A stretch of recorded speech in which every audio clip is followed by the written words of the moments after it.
The Late Night Alternative with Iain Lee on Talk Radio. We have ways of making you talk. It's an interesting point that Prince Harry was making there. I suffer in silence, Catherine, as you know. When? Oh, flipping heck. Oh, That's better. Yep. Oh, that's helping. Let it out, I think is the message Prince Harry is saying. I wish you wouldn't. Let it out. Just let it go. Relax. Do what you need to do.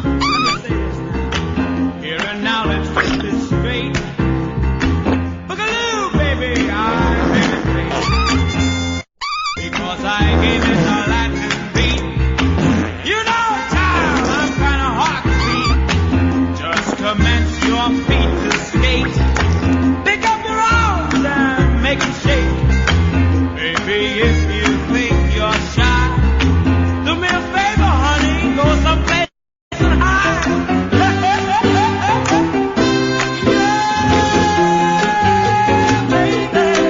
I like it like that. I like it like that. I like it like that. I like it like that.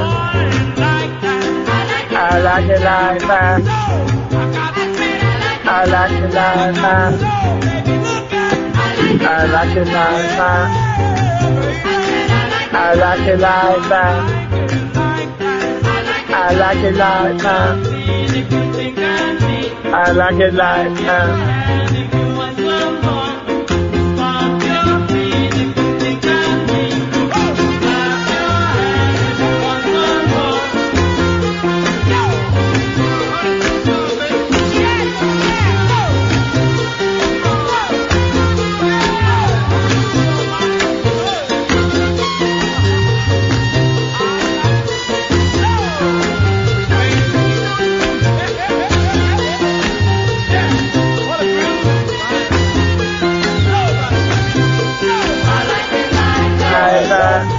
Oh, D. I like it like that. I like it like that.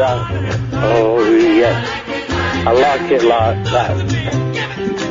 I like it like that. Oh, yes. I like it like that. Oh, yes. Oh, I like it. Oh, I like it. I like it like that. Oh, yes. Like it like that. Like it like I like it like that. I like it like that. I like it like that. I like it like that. I like it Caddick like solo! I like it like that. I like it like that. Alistair solo! I like it like that. I like it like that. I like it like that. Cowbell solo! Whatever Boyley's playing solo! Guilo solo! Everybody! I like it like that. I like it like that. I like it like that. I like it like that. Oh, yeah. I like it like that. I like it. I like it. I like it. I like it like that. I like it. I like it. I like it like that. Shut up. This is a serious news station, for God's sakes. Can we stop that?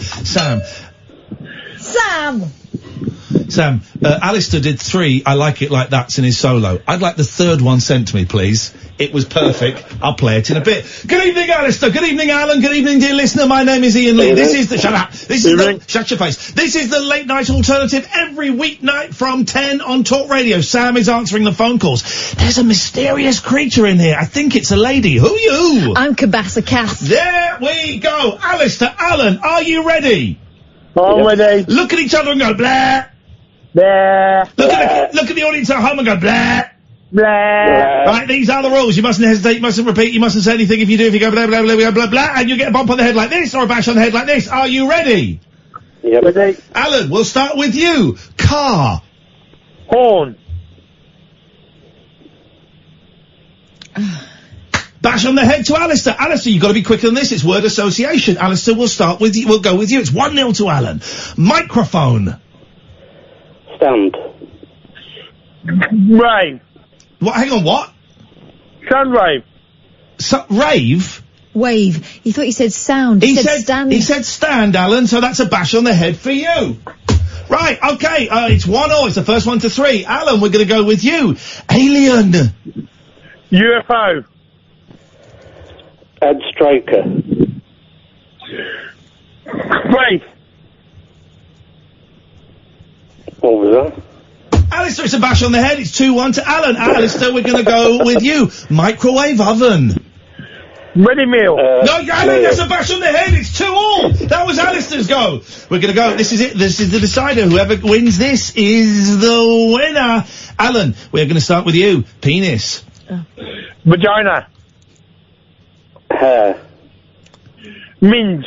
Oh, flipping heck. Horrible. Pussy. Okay, Alan. He's talking about cats. He's talking about cats. Carry on. It's fair. Dogs. Rabbit. We've moved on to animals. I hope. Hutch. Door. Handle.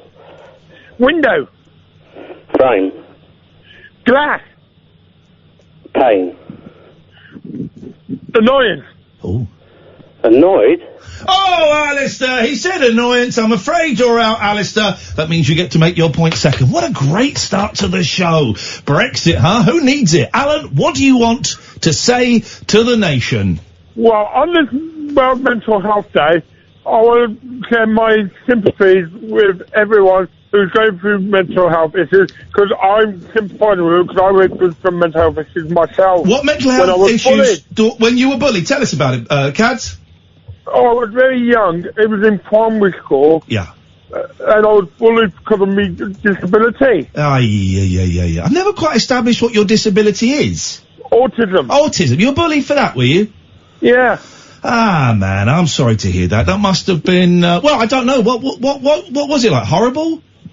Well, really sorry. When all the kids would go for their playtime, yeah, I used to stay inside and read all the books in the library. Okay, so you were well read, but you must have... how old were we talking about, Cads?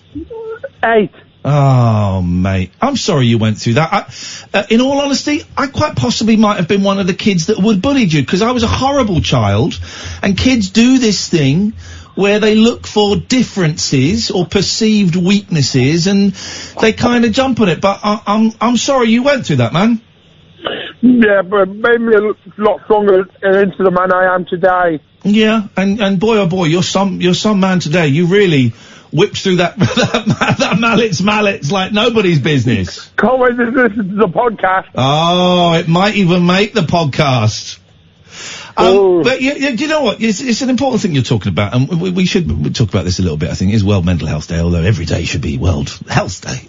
But so you were 8. Did anybody help you? Did your parents get involved? Did the teachers get involved? I told the teachers, but they thought it was just bad behaviour I was going through. They didn't know I was autistic. Ah, so this was before you'd been diagnosed? Yes. Oh, okay. Well, yes.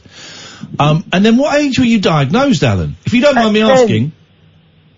On my 10th birthday. Wow. There's a birthday present. That's what I thought. Do you know what? I'm laughing, but actually I would imagine that was a bit of a relief, wasn't it? To kind of know there was, to get a label to put on what was going on with you. Well, I was too young to understand at the time. Right. But my mum and dad was relieved because they realised something was special. But they were fighting the school system because they were saying I had bad behaviour issues. Right, yeah. And they knew your mum and dad knew you were a good lad. They had an inkling. They had a little inkling, and they got it worked out. And knowing that you are autistic, is that how has that affected you in your life, would you say? It made me smarter, because I can remember facts and figures. Well, this is one of the things we Catherine and I are made. Who won the Grand National in 1989? That was Little Perlier, winner by Jimmy Frost. There you go, you see. Now, I have no way of knowing if that's true or not. He's either got a great memory, or he's a really, really good liar. Either way, both check Wikipedia. Go on, Catherine, would you mind checking who won the Grand National in 1989? Say it again, Alan. Little Polly written by Jimmy Frost. Right. Now, how far back is he right? Yeah. How far back does your knowledge go? From 1980 up to this year. All right, how about 1996? Well, Chris, written by Mick Fitzgerald. Catherine. He's in Uncle and Parent Second. Ooh. How long did it take you to learn that? Or do you... Do you just look at it and it goes in, or do you have to sit there and look at it and it's stored in. Say that again, mate. That's one of the traits with autism. Say that again, mate. I look at it and it's automatically stored in the brain. Straight away? Yeah. That's incredible, man. Thank God you don't use your powers for evil. Otherwise, and I could do Christmas #1 singles from 1952 up to last year. Catherine, get the Christmas #1 singles up. Right. Sam, call out a year. You put so that we show this isn't fixed. You call out a year, Sam. 1993. Mr. Blobby. Yep. Go on, Kathy, have a go. 1995. 95 on Michael Jackson, Earth Song. Yeah. 59. 59. And Milk Boy and checkmate, what do you want to make those eyes at me for? What do you want to make those eyes? She's nodding. It's amazing. So what, did you just literally, you look at the list and just like, what, read it through once? Yeah. That's amazing, man. Alright. Well, thank you for sharing that, Alan. I feel that, we've got to know, I've spoken to you for years, and I feel in the last 5 minutes, you understand me a bit better. I understand you, a little bit better, and I feel we've all got to know you a little bit better. Thanks for being so honest and open, Alan. I really appreciate it. Thank you. Oh, Alan, one question. I'm definitely coming to Birmingham. IanLee.com/events. Well, hang on. The date for the tickets. No, I haven't got the date yet. It's going to be in March, I think. April. March? April. What date in April? Well, I haven't had it confirmed. Because I'm going away on the 3rd, and I'll be back on the 5th. Let's have a little look, because I've just sent in the dates. Sunday, April the 26th. It's an afternoon show. Alan? I can make that. Alan, if you will get up on stage with us and show off your knowledge of the Christmas #1s, I'll put your name on the door and you don't need to buy a ticket. Oh, man, you got a deal. Oh, buddy, we will see you then, Alan Caddick. Thank you for that, Alan. We knew he was autistic. That has been mentioned in the past. That is canon. But we never really talked to him about how it affected him as a kid. Imagine that as an 8-year-old. Thank you, Alan. And I will. We're just waiting for confirmation on the dates. We've got the Glee Club in Birmingham, Glasgow, and Cardiff. And I'm just waiting for confirmation for the dates. They're all Sunday afternoon shows, about 2:30ish, which I think will be a nice little vibe. And also it means we can get in and we can get out. But Alan, I will put your name on the door for Birmingham. That is an absolute promise. Imagine being 8, and I probably would have been one of those kids that would have bullied him. At that age, I was horrible. I was very, very unpleasant. I was very insecure in myself. And so I found it easier to kind of join the mob and belittle people that were different to us. Yeah. Because I was terrified of that attention being turned on me. Plus, I think when we were growing up, we didn't see kids with different abilities. The way that our kids do. But imagine being 8 and, our kids are 8, thereabouts, and, not going out, just sitting in and reading books. Yeah. Which is a cool thing to do. You want to sit in and read books, that's great, but doing it not really through choice. It is World Mental Health Day. I don't really know what that means, but if you want to call in about that, very, very happy to take your calls. Of course we are. 0344 499 1000. Also happy to take your calls about absolutely anything. Normally an hour and a half to 2 hours to get into work. Took me over 3 hours today because of those blooming protesters. But thank you very much indeed. Rebellion Extinction Rebellion. Thank you very much indeed. It just meant I got to listen to more of the Demi Moore audiobook. What a book. What a lady. What a story. You talk about mental health. My God, what that woman went through as a kid. I'm only up to her being 15 years old and being raped by a guy who's nearly 50. Oh, wait until she gets into acting. Yeah. She's just dodged the bullet in that she's had lunch with Roman Polanski and then he's just gone off to Europe because he was being chased for raping a 13-year-old girl. It's a weird old world. I think it's going to be a slightly disjointed show tonight. I got a bit of a sore throat. Coming in, being in the car for that long, I feel a little bit stir crazy. So we'll have a laugh. If you want to talk about mental health stuff, we'll do that. Of course we will. We'll have a look at some of the stuff that's in the papers and that's going on. You can give us a call about anything. Alistair will come to you next. 0344 499-1000. Genuine thank you to the Extinction Rebellion for doing the protest. I don't mind.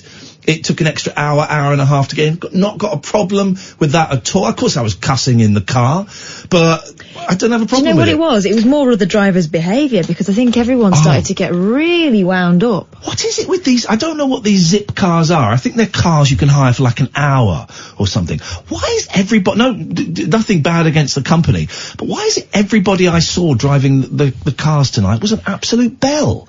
Everybody. Some really, really dodgy driving going on, and lots of horns beeping and stuff. Stuck in the traffic. Yeah. It's not moving. Just get up, just deal with it. Once I realised, after over 2 hours, 2.5 hours, that the route I was going was not happening, I turned out, came out, sort of out around London a bit, and came in a different way. So genuinely, thank you. Everybody who's out there protesting to save the planet for me and my kids, thank you. I do not mind. Small inconvenience for me. There'll be people with bigger inconveniences, I'm sure.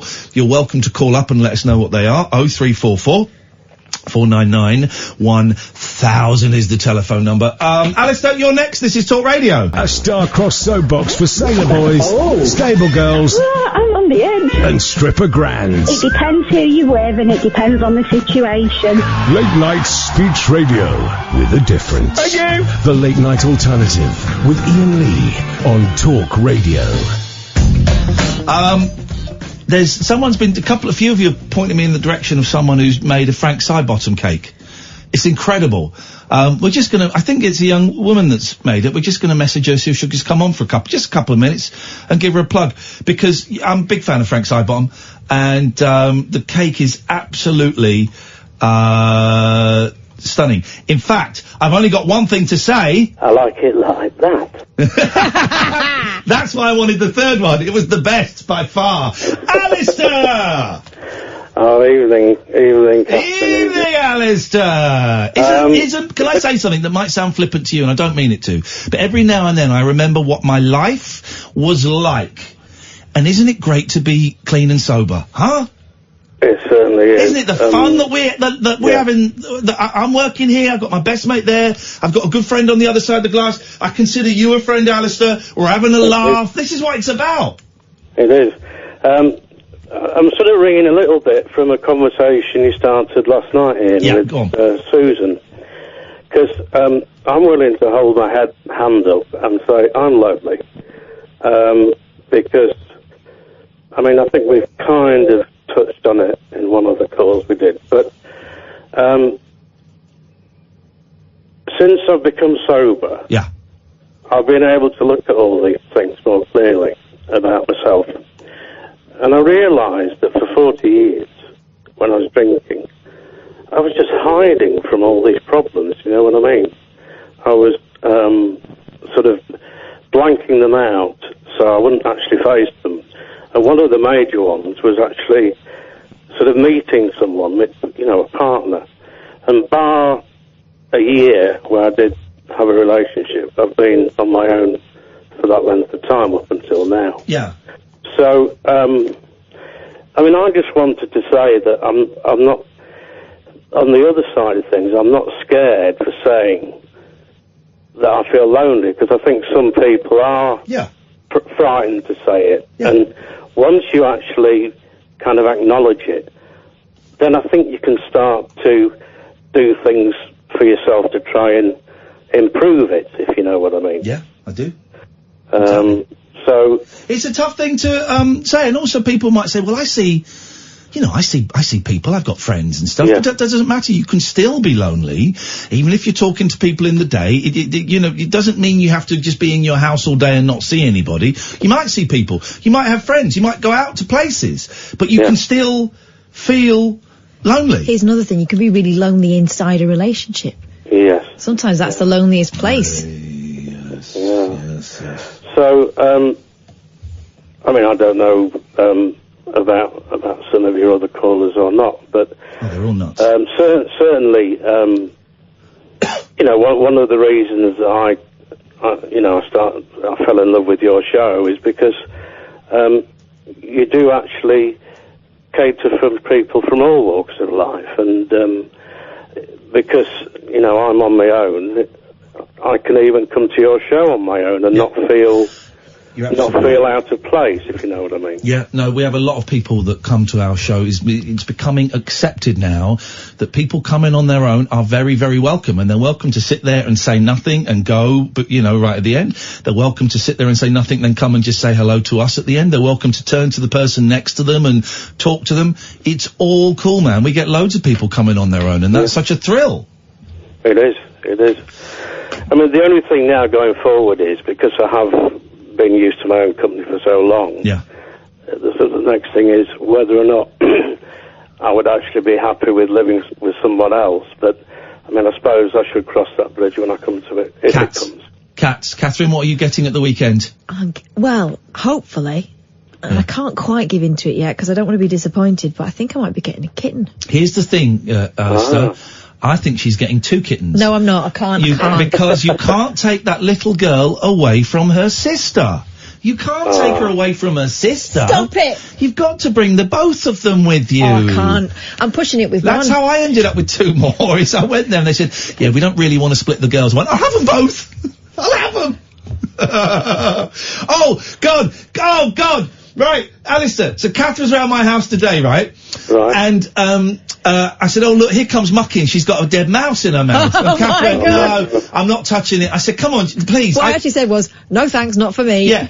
And so Mucky kind of walked past the living room door and went into the office. I went, go on, let's go and get it. She went, no, I'm not going to go, I'm not picking up a dead mouse. And so I walked in there just in time to see Mucky put the mouse on the floor, and the mouse ran off. It was still alive. Cue 20 minutes of me with bit of cardboard and a plastic bowl going. You should have filmed it.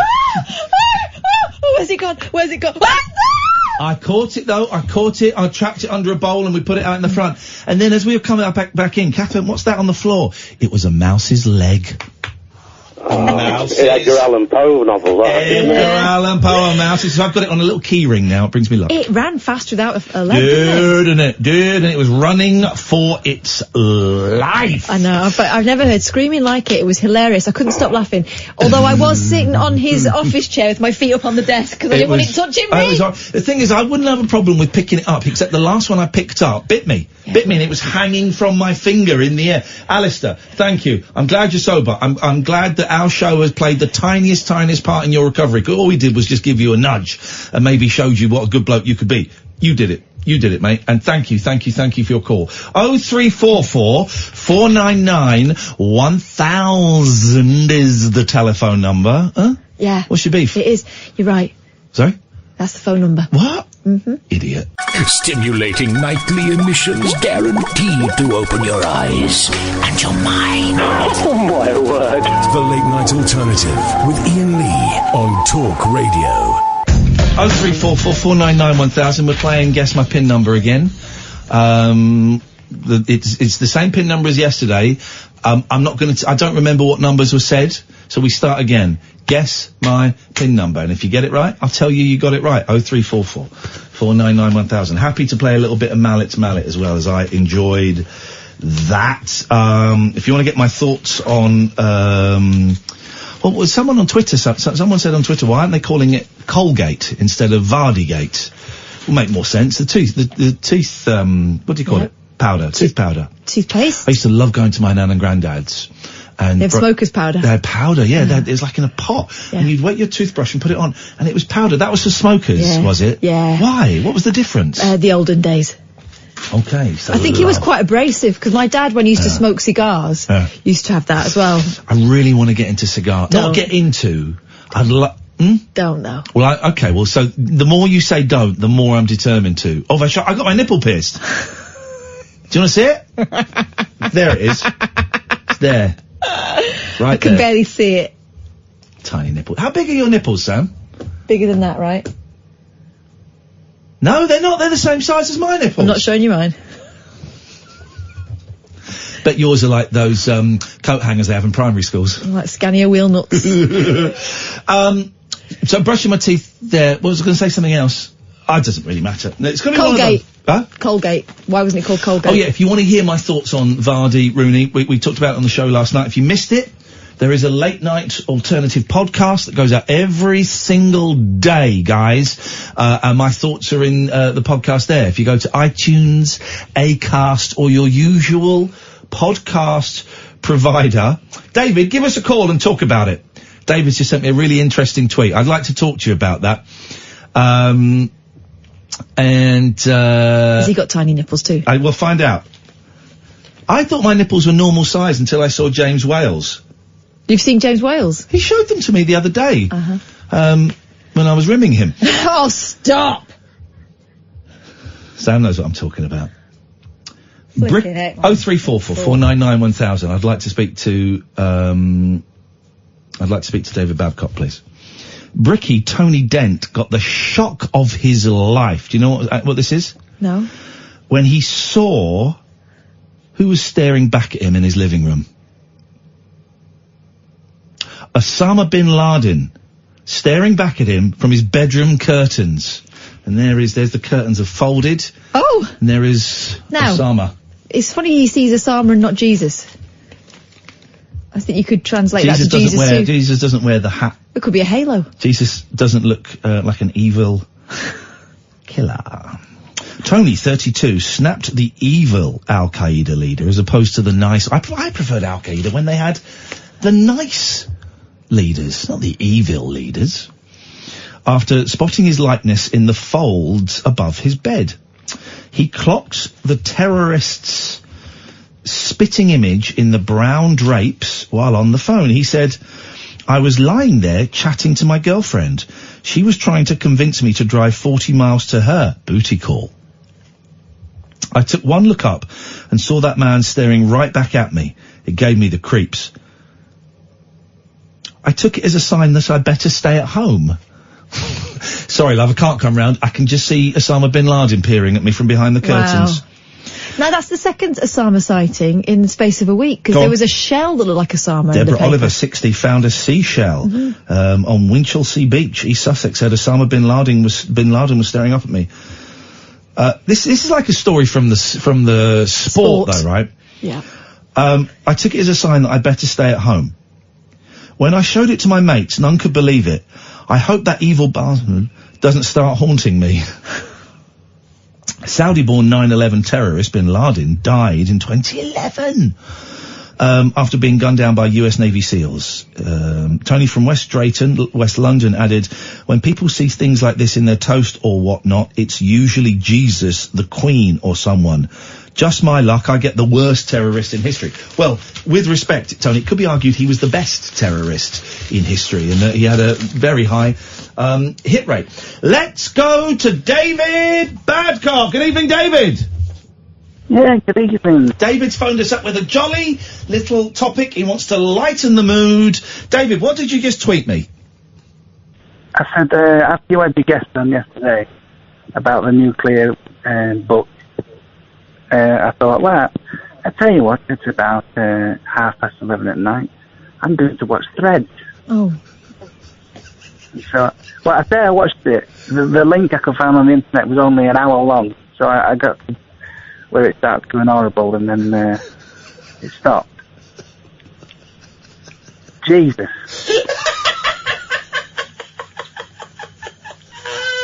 There's so much in this call, so much that I don't know where to start. I'll start with the personal bit. Why did you stop listening to us, mate? Oh, because I thought it whetted my appetite for some nuclear destruction. Okay, so it wasn't that the show, there wasn't a cut-off point in the show that you could identify where things started to go downhill? Susan, no. Oh. Too slow. Too slow. Okay. So Susan, you'd rather watch Threads than listen to a phone call from Susan? Maybe. Okay. I think it was after the show, actually. Okay. Did it not give you the willies that Threads is based not that far from where you are? Very close, and the accent didn't help. Yeah. And so what point did your illegal stream, that we do actually have to report, we do have to, it's our duty as broadcasters, at what point in the illegal stream did it go tits up? When did it stop? It was just after the woman whose head was been on fire found the leg of a dead son under the rubble. Okay. Oh, right, Okay. Barely got started. It gets much. Here's the thing, David. I can say with absolute confidence, it gets much, much worse than that. How can it get worse than that? It gets much, much worse. So, you watched that. Did you have nightmares? I easily could have, because it's the fact of the escalating war just happening and everyone's just not paying any attention to it. You're not listening to the radio. But here's the thing. Are you not listening to the radio? Because that is happening now with Turkey and Syria. Exactly, and that's what I keep thinking. It's parallel, and I watched that and I thought, hang on a minute, it's bloody happening now. Here's the thing, right? So I finally got to the bottom of what's going on.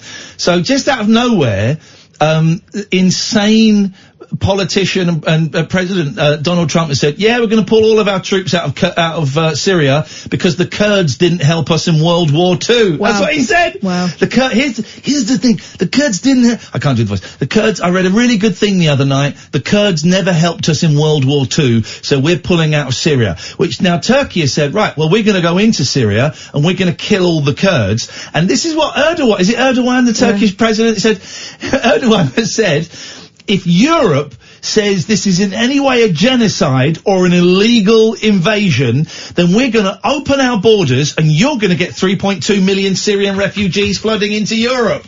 Oh my God! It's going insane! It's all going insane. The week after David Babcock was in Turkey on holiday, which I find very, very suspicious. No comment. Have you heard about Trump Towers as well? No, what's happened to Trump Towers? Donald Trump has got a highly profitable twin Trump Towers in Istanbul. Do you mean, what do you mean, twin towers like in 9/11, like the World Trade Center? No, like he's got his biggest towers. He says it makes him millions and millions. In Istanbul, so he's very happy to do whatever Turkey wants. He'll do whatever they ask him to do. And also, he's helping out Turkey, he's helping out Russia, because we've known for years that Putin wants the European Union to collapse, and he wants chaos in Europe, so then he can spread further out. That's a fact, right? He wants chaos in Europe. So us leaving Europe, which is been funded by the Russians, loads of Syrian refugees entering Europe. We're playing into Putin's hands. And all the while, we're all playing with our birds in our aviary. We're playing with our labia? What? No, we're playing with our birds in our aviary. It's a third reference. Okay, thank you, David. David, I apologise I missed your invitation to play GTA 5 today. I was busy. Everyone was busy, I'm used to it. I might be around tomorrow morning about 11:30 if you're about.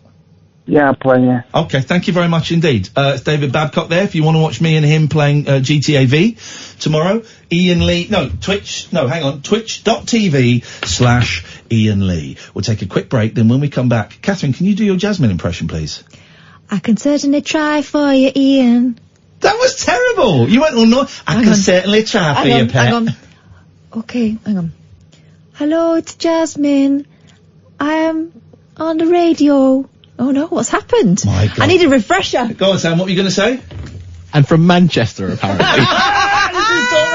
Experience the unconventional, Evening, boss. the unpredictable, What's happening? and the completely unorthodox. Exactly. With rule-free Iain Lee. The late night alternative with Iain Lee I've got no internet for the last 4 days. on Talk Radio. Right, try the Jasmine voice again, because you're normally so good at it. Have you got a clip of her? Hang on a second, I've got her. Jasmine? Hello, Ian. Oh, yeah. Jasmine's he's trying to do a deep voice. Hello, Jasmine.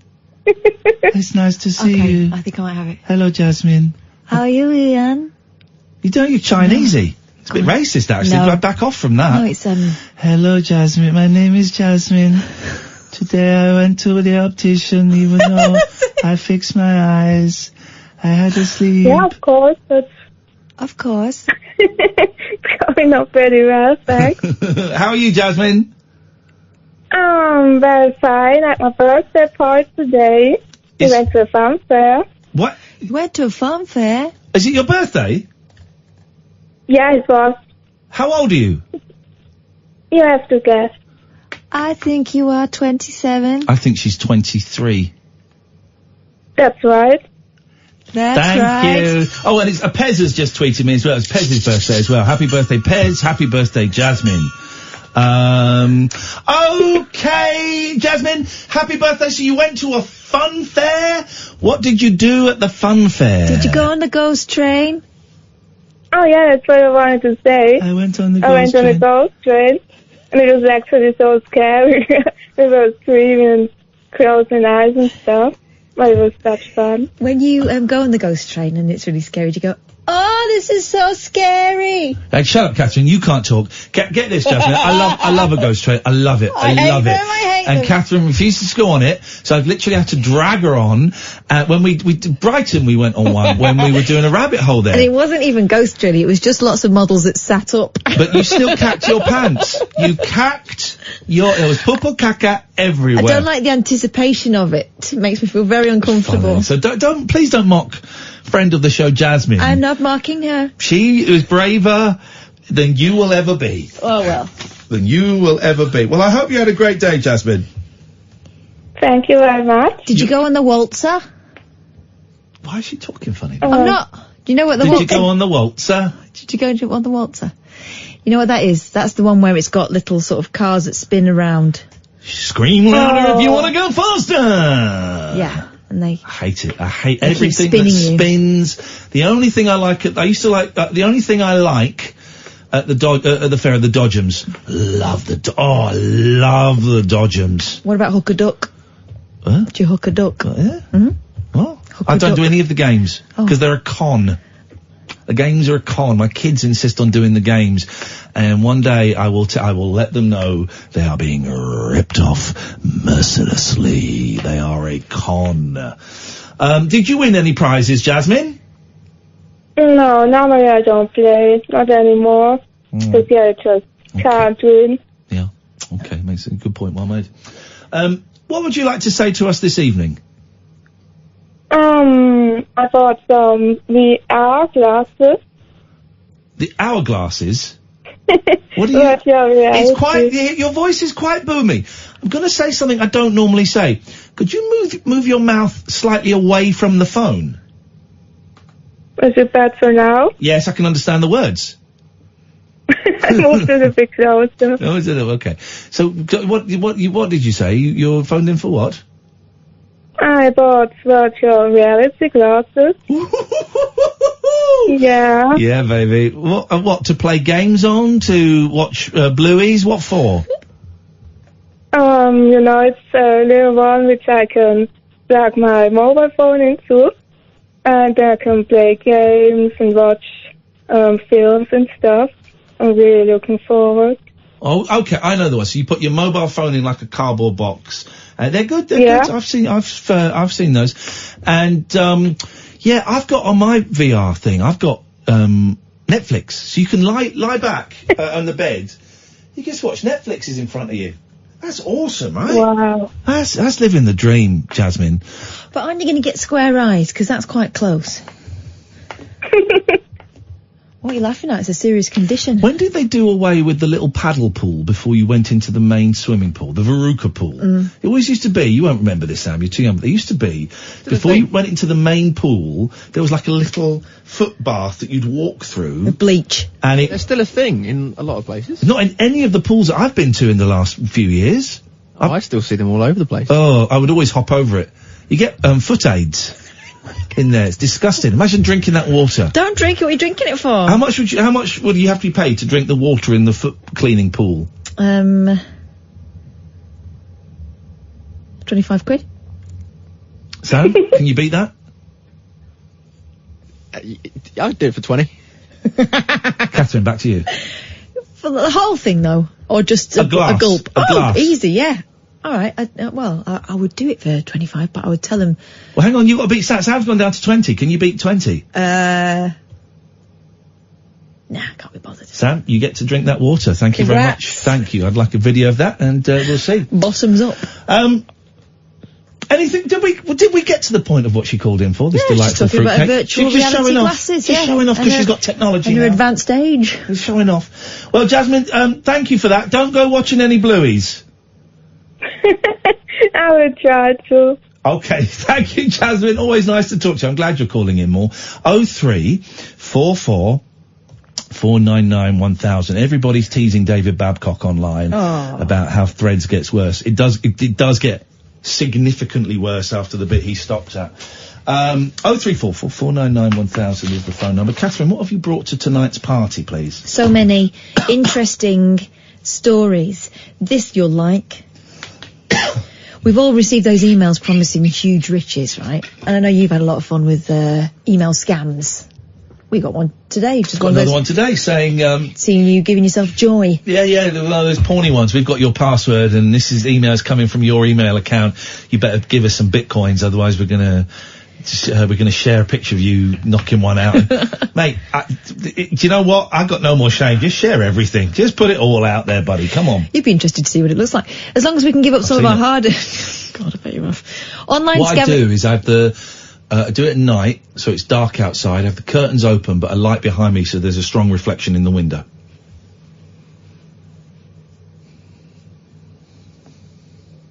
I don't get it. I'm looking at the reflection of myself. Oh. Pleasuring myself in an open window. But, people walking by be able to see that. As you were. Online scamming is big business and regularly succeeds in conning innocent people out of huge chunks of their life savings and leaving their plans for the future in tatters, says the Mirror. Yeah. But when student Ross Walsh opened one such email from a big business banker asking for £1,000 in exchange for half his business, he not only replied with an intention to invest, but countered with an offer of £50,000 to really get the business off the ground. Wow. In sweet revenge for all of us who hate those messages, it was all part of Ross's plan to turn the situation for good, and it's the third time he's pulled it off. It all started when 22-year-old Ross was contacted by Solomon Grundy, who was looking to get a fellow enthusiastic businessman. Hang on. Solomon Grundy? Wasn't Solomon Grundy one of Superman's nemesis? Don't know. Or was he not in the Archers? No, Solomon Grundy isn't. No, Solomon Grundy is one of Superman's nemesis, and the only reason I know that is from The Great, and here's a band that no one talks about anymore. In fact, I'm doing the voice. What band am I doing the voice from? Crash Test Dummies? Yes, the first Crash Test Dummies album. There's a song on there, Superman. What a song. Okay. What a song. I mean, miserable as hell. Yeah, standard. But, I'll play a snatch. You do your thing and I'll play a snatch. Anyway, this fella, Solomon Grundy, was looking to get a fellow enthusiastic businessman on board for his stock trading enterprise, as reported by the BBC. He brags about his turnover of £35,000 last week, but quickly dispels suspicions as to why he'd need £1,000 by generously suggesting it would be to teach young people his enviable business knowledge. Ross replied to say £1,000 was an insult and attached fake proof of payment to Solomon for 50 grand to get the ball rolling. Okay. Unsurprisingly, a swift response stated Solomon hadn't got the money in his account yet. And Ross, from County Kilkenny in the Republic of Ireland, told him the bank had blocked the transaction as they thought it was a scam. He took things even further by suggesting they talk in code to avoid the taxman and replaced business speak with terminology from the sport of hurling. I said they don't want to release the funds unless they see a small sum of money going from his account to mine to prove it isn't a scam, said Ross, and he fell for it. When £25 landed in his account, he donated it to the Irish Cancer Society before leaving Solomon with one final message. Still speaking in their cleverly crafted code, Ross wrote, Solomon, I want to give you some advice. One thing you need to understand about County Final, which is the code for business, is never trust a short puck. Sorry? Never trust a short puck out, brackets, transaction. I want to waste their time, so they're not wasting anyone else's, Ross added. Sometimes you have to fight fire with fire. It doesn't work. You've got to fight fire with water or a phone. Listen to this. You'll hate this. You'll pull faces. Okay. You'll go, ooh, this is a great song. Here we go. Listen to this. This is Crash Test Dummies. This is great. You'll pull a face. Ooh, don't like it. Stop being a dick. Listen. Tarzan wasn't a ladies' man.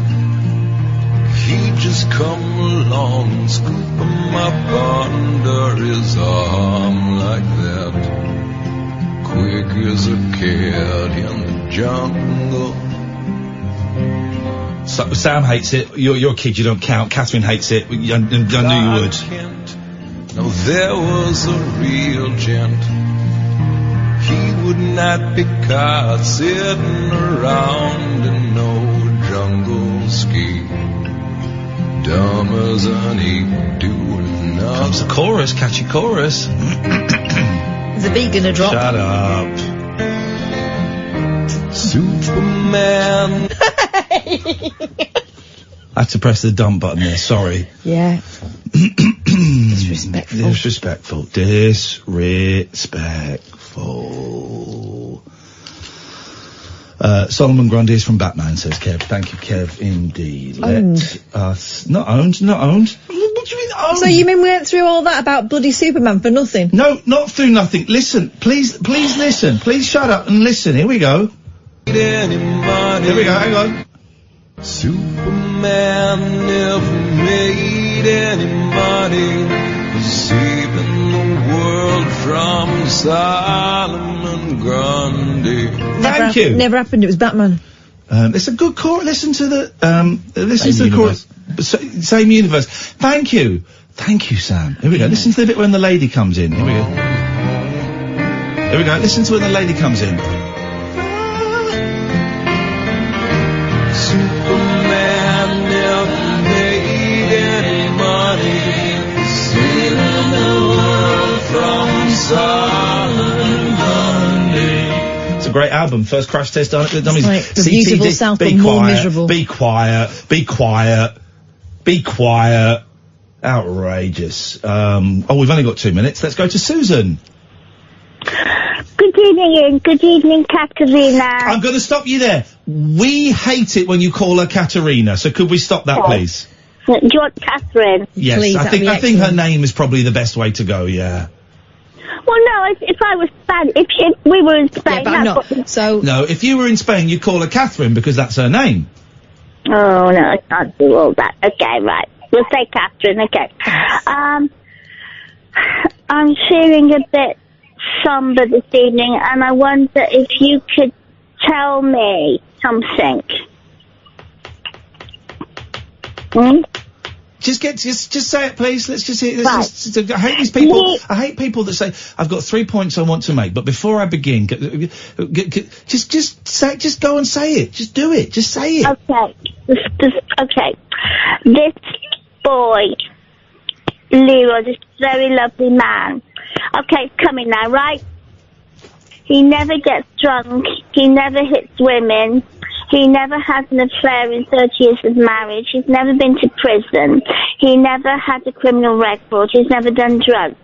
Do you think I'll ever be able to connect with him? Because all the blokes I've been out with in the past 10 years have had these problems, social issues in their life. Do you think I'll ever be able to connect with this boy? Maybe? Ian, what do you think? Ian's not here. He's just, Oh, Ian does that. You know, the thing is, Catherine, I've been with such dysfunctional blokes over the past, God knows, I mean, I didn't even look for them. They crossed my path. You know, they hit women, they went to prison, they got into trouble and stuff like that.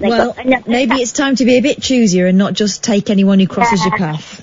Yeah, I think you're right. Okay, I'm glad we've sorted that out. Do you think that, but the trouble is, Catherine, he's a bit, I mean, I'm not being funny, he's lovely, he's very sweet, but he's boring. Okay, well, then, don't go out with him. No, I want to go out with him, but... Why? Because he's sweet. Well, sweet doesn't cut it. You can be friends with him if he's sweet. If he's boring, it's not a good sign, is it? Well, at least he's normal and not violent. Well, because there's normal and fun. You can go for normal and fun. You don't have to go for normal and boring. I wouldn't want to go out with someone who thought I was boring. What about what he thinks? Yeah, but you're not boring, are you? Yeah, but You're not he boring. he might not be boring to someone else. Maybe just not the right fit. You see, he's very structured, and he goes to church on Sunday, and he eats sausage and mash when he does his shopping at Asda. His life's so structured. Okay. I'm not like, he's lovely, but I'm not like that. Okay. You don't have to have a relationship with him. No, I know I don't, but I don't want to lose him if he's nice.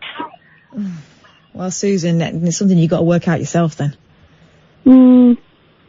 And also, I was a little bit worried because he goes to church and he reads the Bible, and I don't do that stuff. I just don't do that stuff, darling, Right.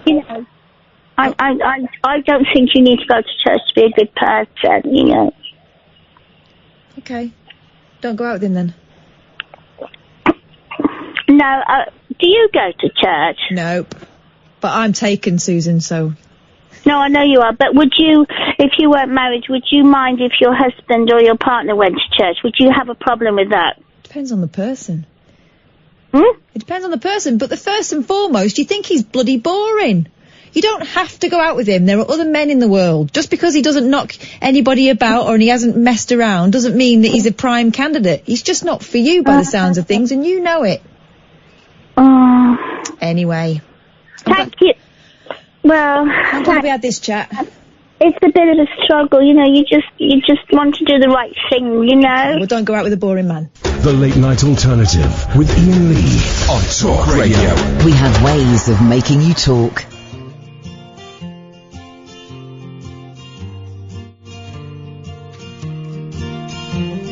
Here comes Dick, he's wearing a skirt. Here comes Jean, she's sporting a chain. Same hair, revolution, same build, evolution. Tomorrow's gonna fuss. They love each other so androgynous.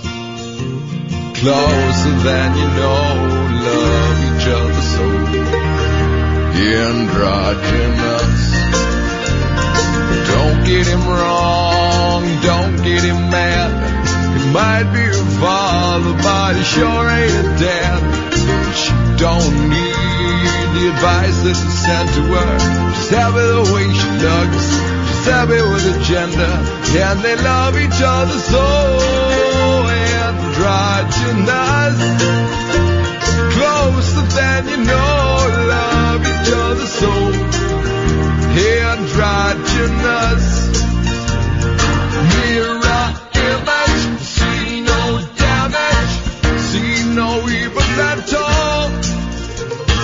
Cupid dolls and urine dolls, we love it the way you're left, I know.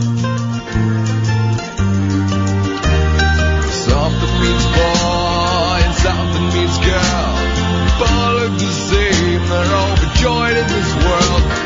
Same hair, revolution, unisex, evolution. Tomorrow's gonna fuss. And tomorrow Dick's wearing pants, tomorrow Janie's wearing a dress. Future I'd kill, Sam, they don't last. And today people dress the way that they please, the way they tried to do in the last century. And they love each other so androgynous. Closer than you know, love each other so androgynous.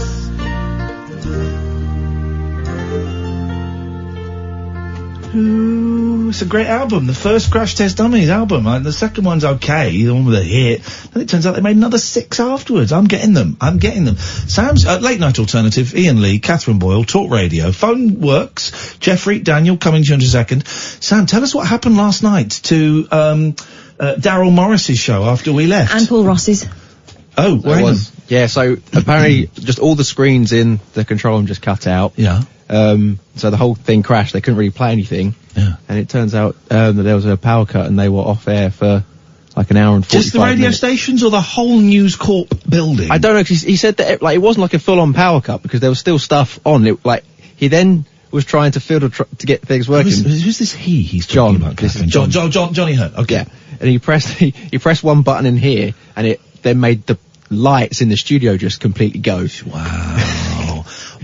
Why do we get the crap failures like the phone collapse? Why don't we get the lights and the power going? I want that, man. Of course, well, Daryl and Paul will both know, being professionals, they don't get paid for a shift if that happens. They've not done a full show, so they do not get paid for a shift. Let's go to Jeffrey. Good evening, Jeffrey.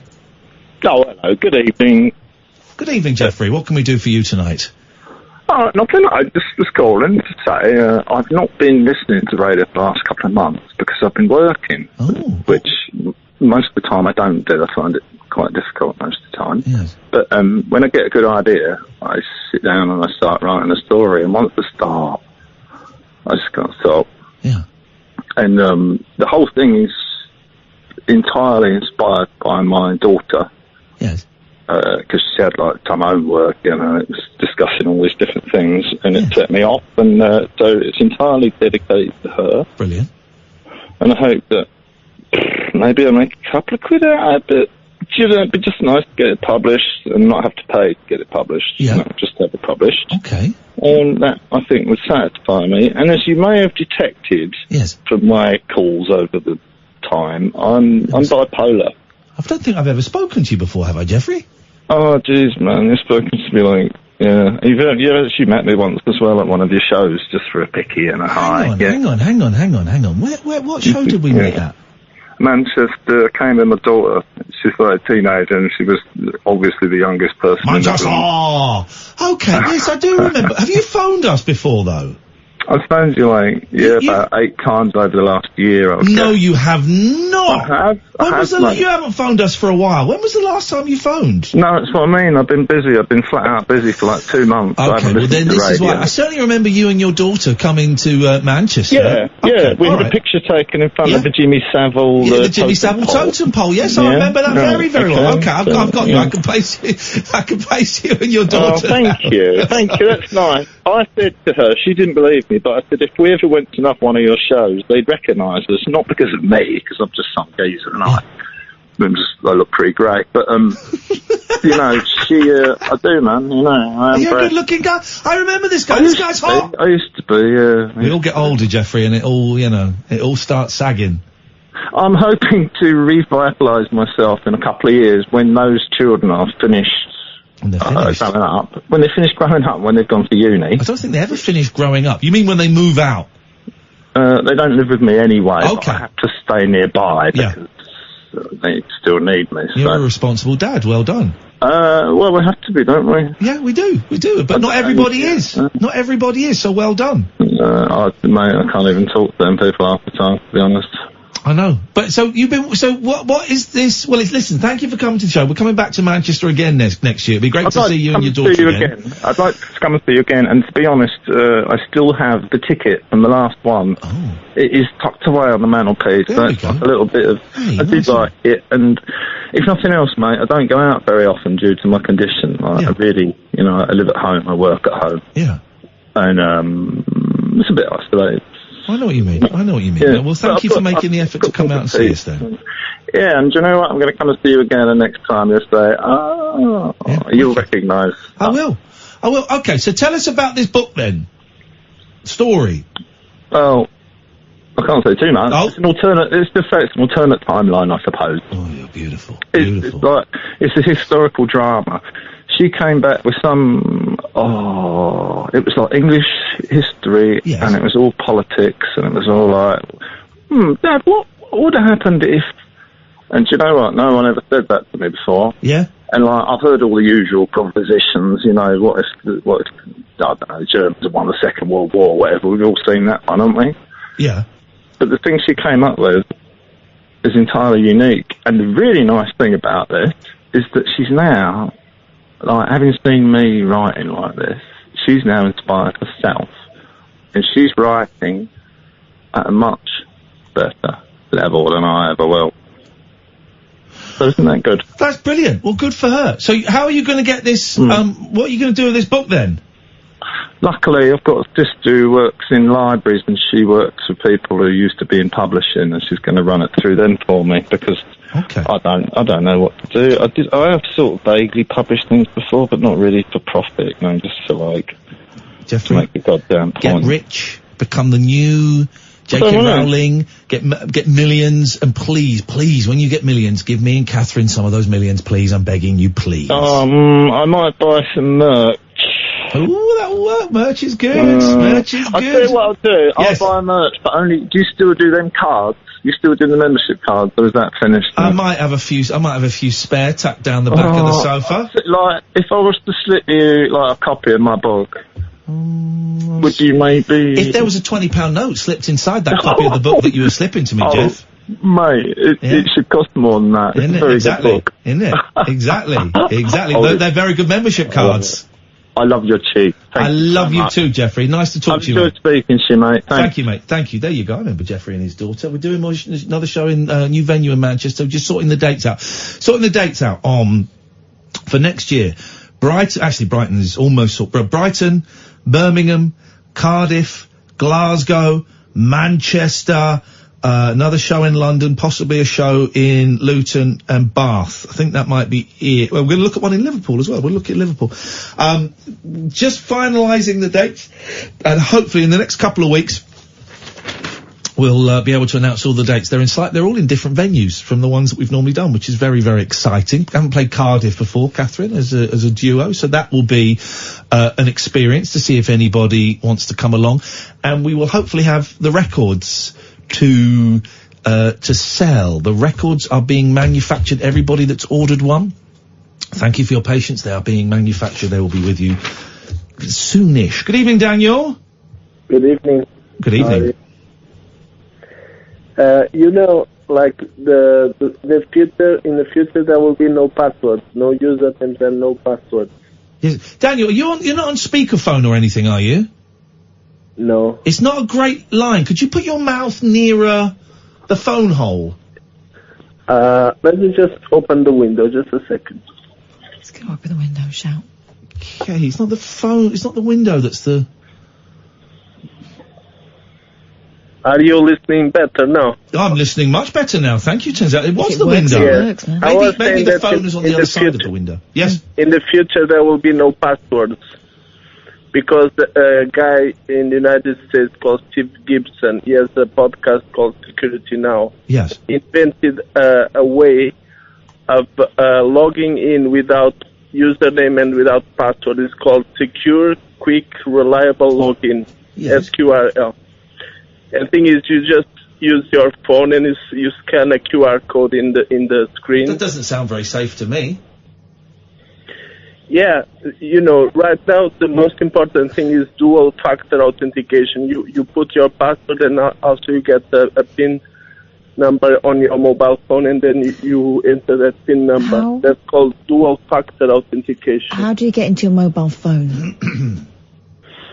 Yeah, you need to have a mobile phone. Yeah, but if the password is in your phone, how do you unlock it if there's no password? No, you put the password and then you get an SMS. There is a password, right. So there is a password involved. But now there's a system that you just, with your mobile, you just scan the QR code. But this is what Catherine is saying. But when you first get your mobile phone and it's locked, how do you unlock that?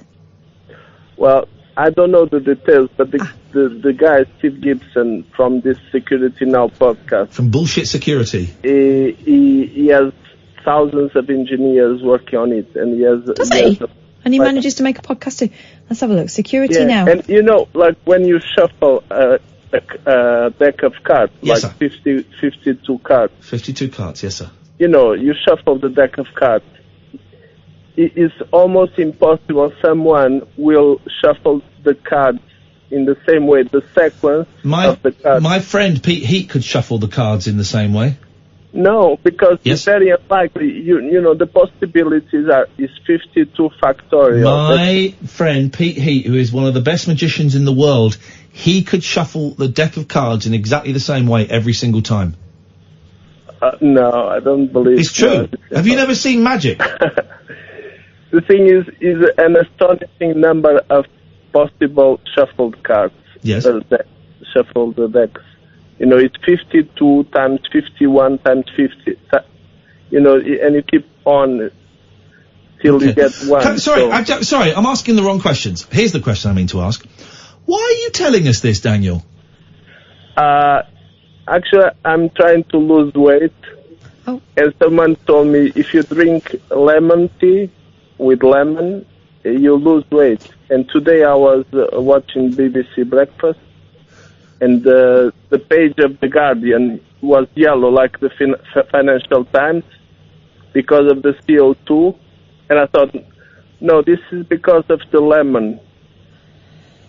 So I got confused, confused.com. Right. Is the Financial Times pink?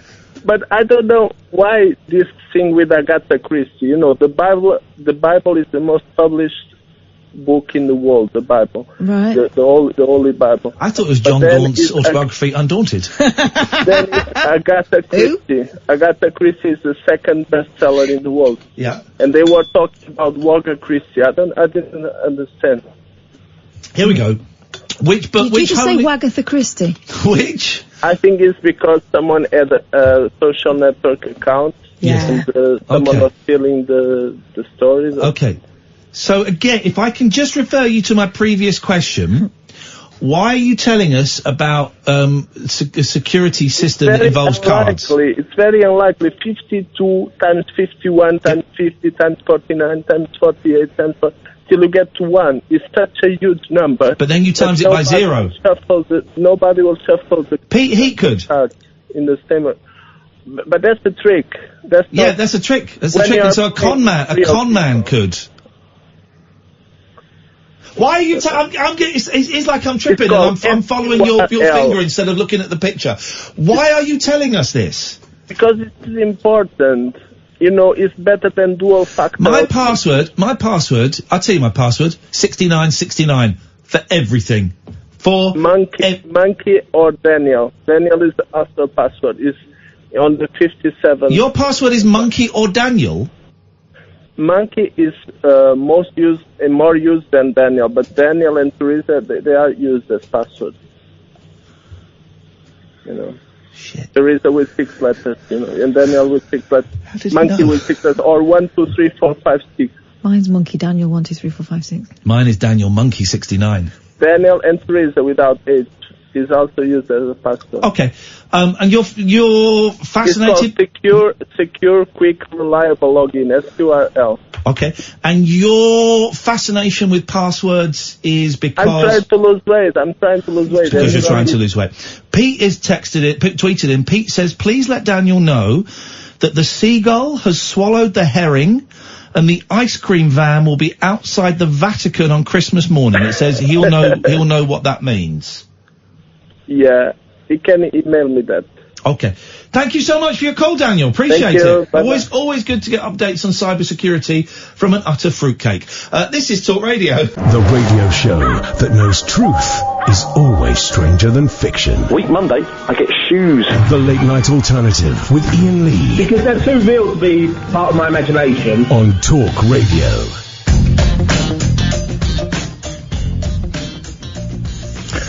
I'm very confused about something. I'm about to say something that maybe I don't want to say. We won't get this in away. Mike, I don't know.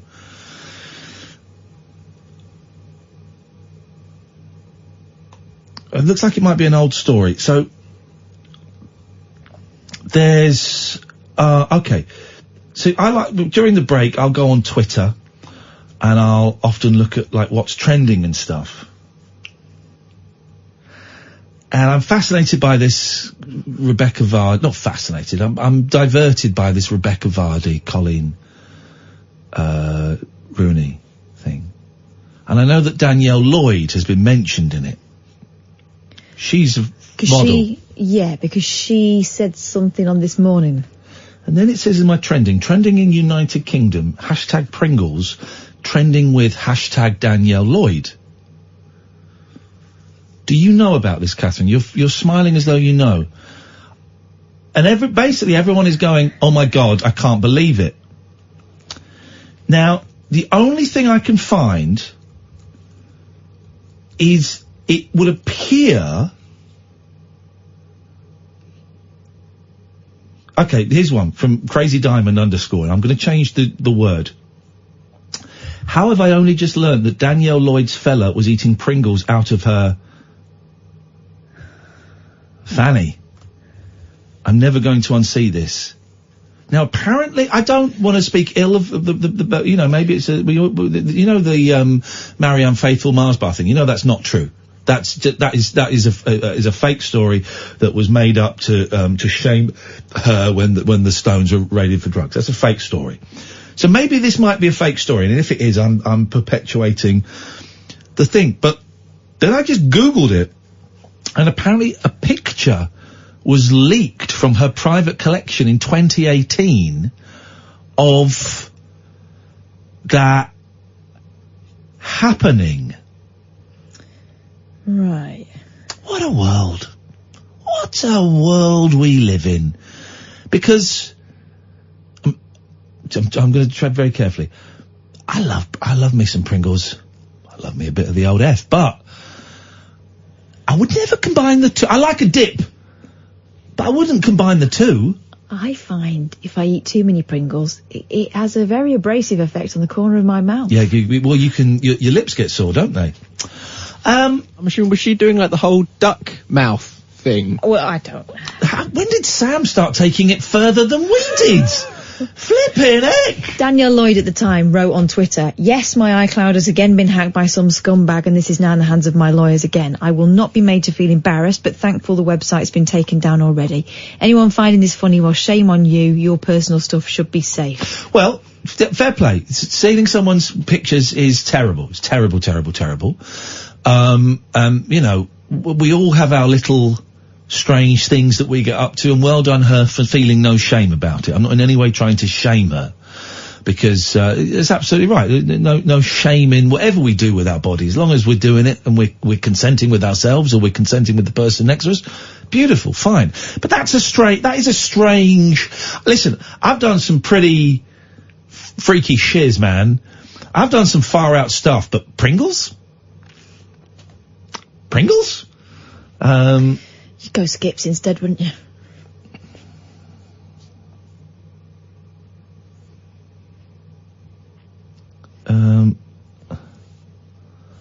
Just if I click on photos. No, come on. Let's go to Catherine. Good evening, Catherine. Hello, how are you? Very well. Got a bit of a sore throat. The old voice is getting a little bit dicks. Yeah, I haven't signed in for a while because the cancer. Oh my God! I've just seen the picture. Stop it! Oh my God! Oh!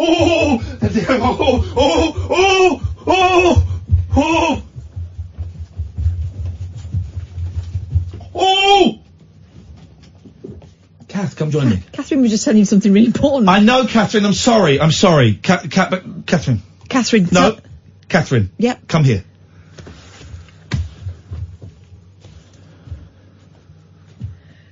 Gosh. You seen it, Sam?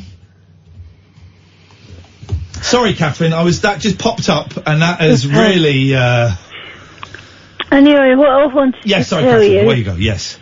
I got your book, which is brilliant. Thank you very much. Well done. Thank you. You've given £5.98 to the Samaritan, so thank you. Yeah. It cost me $16.99. How come it cost that much? Don't know. I went through Lulu. Oh. That's what they charged me. I don't know about that. It's $12.99. Was that with post? Maybe that was postage. I don't know. Yeah, it was with postage. Yeah. Okay. But I'm pleased with it anyway. How do I get hold of your album? Because my strength is a bit. You sounded very tired. Yeah, this is what happens. Well, there is no album. There is going to be a single. The single is we're getting it manufactured. It's going to be another 6-7 weeks. Right. Okay. Before we've sold the first 100. When we get it in, we will let people know how they can buy it. Brilliant. Okay. Is there any way that I'd miss that? Because I don't want to miss it. You won't miss it. Trust me. We got 250 of the buggers. I suspect we're going to be talking about this in the year 2035. Okay. So don't worry. We will put one aside for you, Catherine. Oh, okay. How come you sound, with respect, you sound terrible tonight, Catherine? What have you been doing today? Nothing. I've been in bed all day. Oh, mate, you sound really tired. I am. I've actually been listening to talk radio all day. Oh, God, that'll do it. I just feel really rough. Yeah, I do. Is there anything that you can do that kind of helps in these situations? Sometimes I colour. Oh, yeah. Big colourer. Yeah. I'm a big spiritual reader, so I read a lot of Buddhism. Okay. Are you a fan of the audiobook? Yeah. Yeah, I'm really getting into the audiobooks. Both me and Katherine are listening to the Demi Moore autobiography. That's some story. I love those. My husband's just bought myself a Kindle. Okay. And I read an author called C.J. Sansom. Yes. And I'm waiting to put his book on there, but I can't seem to load it up. Oh, I don't know how those things work. No, I'm going to find my sister-in-law. Get your sister-in-law to do it, because I do not know how those things work. It's a mystery to me. I've got no clue. So she's the be-all and know-all there. I don't get it. I like a good book, and I like listening to stuff on my phone when I'm driving in. Yeah. Katherine, take care of yourself. It's really nice to talk to you, and thank you for supporting the Samaritans. Oh, thank you. Thank you very much indeed. Thanks, take care. 0344 499 1000. Sam, check your email. Have you checked it? Good night.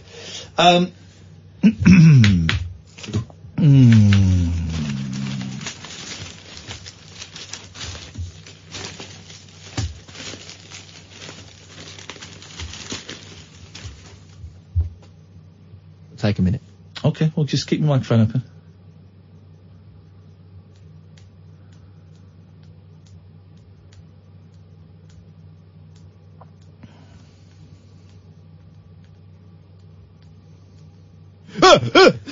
Why? Okay, no. 0344 499 1000 is the telephone number if you want to give us a call. People, don't send me. Right, you're getting muted. I don't need to see any of these now. You're muted. Okay. Gosh. Let's play a trail. Experience the unconventional. Hello? The unpredictable. Don't you think that's a bit weird? And the completely unorthodox. It was my birthday. With rule-free Iain Lee. I was just trying to generate a bit of content. The late night alternative with Iain Lee. Hate alarm clocks, hate going to work. On Talk Radio. Here we go. Memory expert claims anyone can improve their recollection powers. They've already used the word memory, so they don't want to use memory again, so they put recollection. Well, that's not a thing. Powers of recall. Improve their recollection power by following a few simple techniques, and reveals his top tips to remember the name of every person you meet. Now, I don't know if this would work with me, because I've got facial dyslexia, but we'll see. How many times have you met somebody for the first time only to forget their name within seconds of them introducing themselves? All the time. All the time. It's a frustrating... Paul, I'll come to you in a second. It's a frustrating and embarrassing situation many of us have found ourselves in. But according to a memory expert, there are a few simple techniques we can employ to ensure we never suffered those awkward moments again. California-based Chester Santos, known as the International Man of Memory in his own household, firmly believes no one has a bad one. Rather, they simply don't have the right skills to make theirs work as effectively. Memory, I believe. He has spent the last 11 years, it must be tired, teaching people the techniques he believes work best to improve memory. And it is how would you remember those techniques, though? That's the question. And is the personal memory and mind coach to a number of celebrities, politicians, professional athletes, and easily led.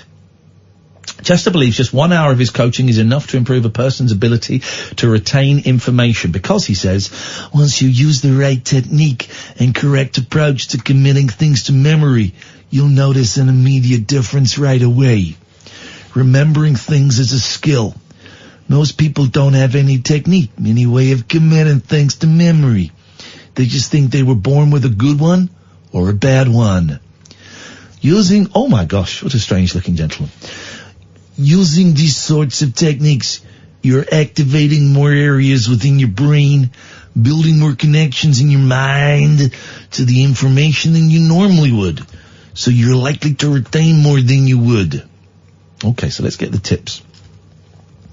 So this is this reporter here says, I called Chester. Who is this reporter? Let's name them.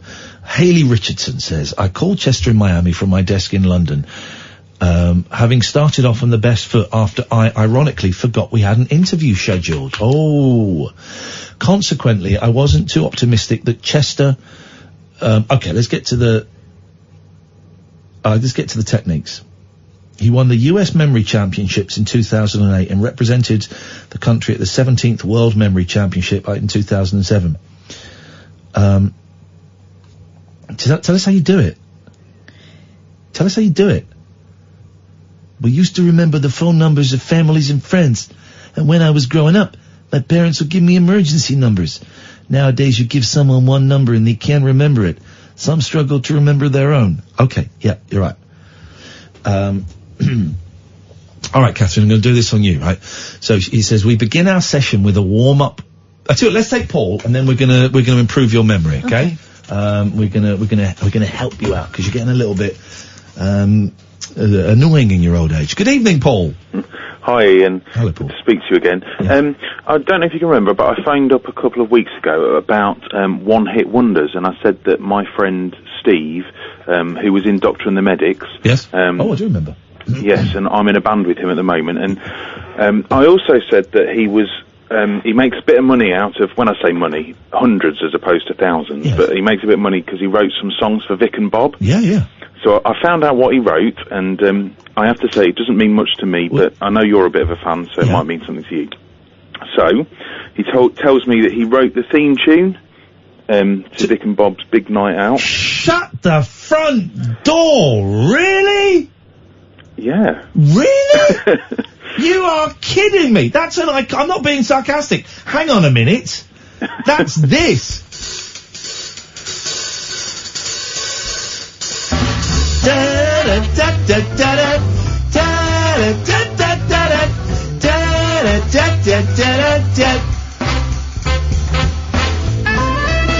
wrote this. It's a masterpiece. Wow, this is brilliant. Is his name Steve Maguire? That's right, yeah. Give us Maguire's other hits, come on. Oh, Mr. Hairdresser. Oh, Mr. Hairdresser.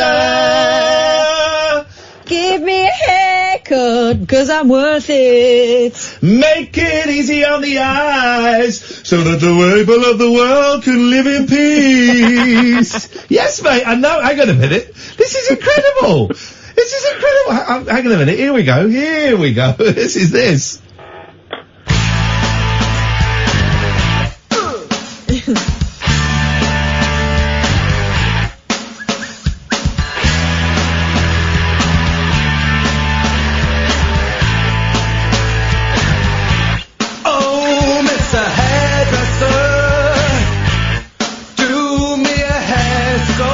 With your magic tweezers, ease it, tease it, and then grease it. Put a banjo on the front, and then leave. Ease it, tease it, squeeze it, then grease it. Yeah, go on.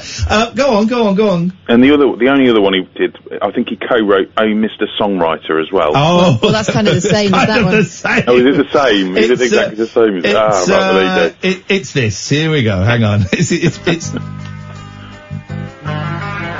This is better, actually. This is better than Mr. Hairdresser. Here we go. It's exactly the same. It's exactly. Let me. There's got to be a better version. Hang on. Here we go. This is it. This is a better version. Oh no, it's not. There's one where he sings, "Oh, Mr. Carpenter, do me a chair or something, so the people of the world can have a good sit down." The tender song, ladies and gentlemen, for you.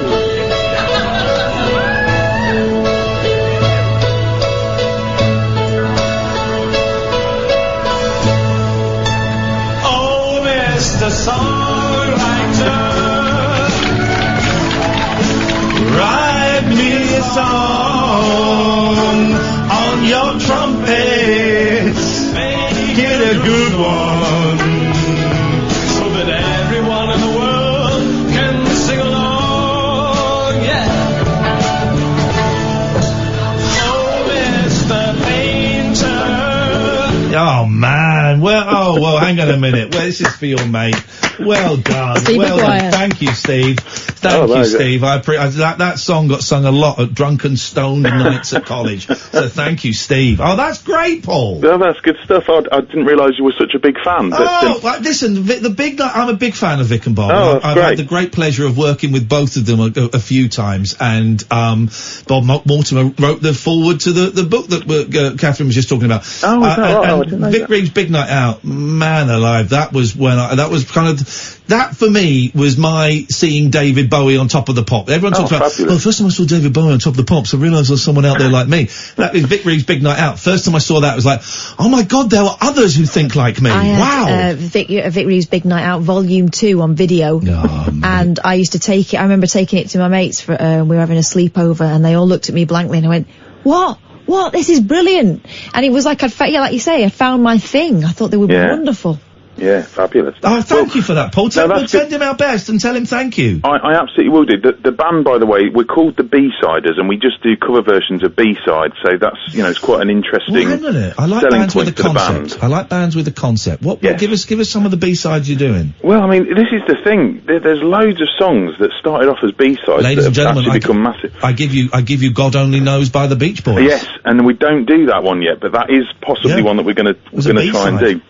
Yeah, Green Onions. Yep. Oh, wow. I don't know. I can't remember who does that now. Stepping Stone by the Monkees. That was a B-side. Yeah, that's on the set list. I love it. Gloria by Van Morrison. Revolution by the Beatles. Wasn't Never My Love by the Association B-side? Oh, don't know about that one. Amazing song. Yes. The Model by Kraftwerk, we do that one. There's a B-side, was it? Was Started that off as like a B-side. B-side and then they flipped it? Some That's jocks right. flipped That's it. right. Maggie May, Rod Stewart, started off as a B-side. Wow. What a great idea for a band. Where are you playing, Paul? Sorry? Whereabouts are you playing? You got any gigs lined up? Yes, well, we've got our second one coming up on Saturday, just outside Peterborough. We're based in Peterborough, so we're on Facebook and stuff, and got a gig next week in Leicester, and another one in Peterborough coming up. Tweet me a link, and I will retweet it. And thanks, Ian. no, thank you, mate. I like bands with a concept. The band I was in, our concept was we played rock songs, and they were all translated into Japanese. You've not lived until you've heard Jet and Detroit Rock City sung in Japanese with a horn section in the back. So I would be a big fan of your band, Paul. So I wish you the best of luck, mate. Oh, thank you very much. Much appreciated. Cheers, Paul. Thank you. There you go. Look at that, a little brush with stardom, perhaps too strong a word, but certainly those songs had a great. They were the theme tunes of Vic Reeves' Big Night Out, and I'm Mr. Songwriter. Well done. 034. It's really that's made my night. I can see a few of you reminiscing about that on Twitter. 03444 499 1000. The switchboard is empty. We're going to improve Catherine's memory in a moment. I will improve yours as well, Sam, actually. Can you remember the name of the international man of memory? Carlos Mendez. No. Carlos the Jackal. No. It was Carlos Santana. No. Mexico. No. Talk Radio. The radio show where the owls are not what they seem. Do you or have you ever watched Twin Peaks? The Late Night Alternative with Iain Lee We could be dreaming and meeting each other in our dreams. on Talk Radio. Okay. So, right, so we're going to begin the session with a warm-up visualization exercise. This is for you as well, Sam, okay? Chester encourages me to imagine yourself, right. Are you paying attention? What are you doing? Working. Working? No one works on this show, kid. Come on. We know the score.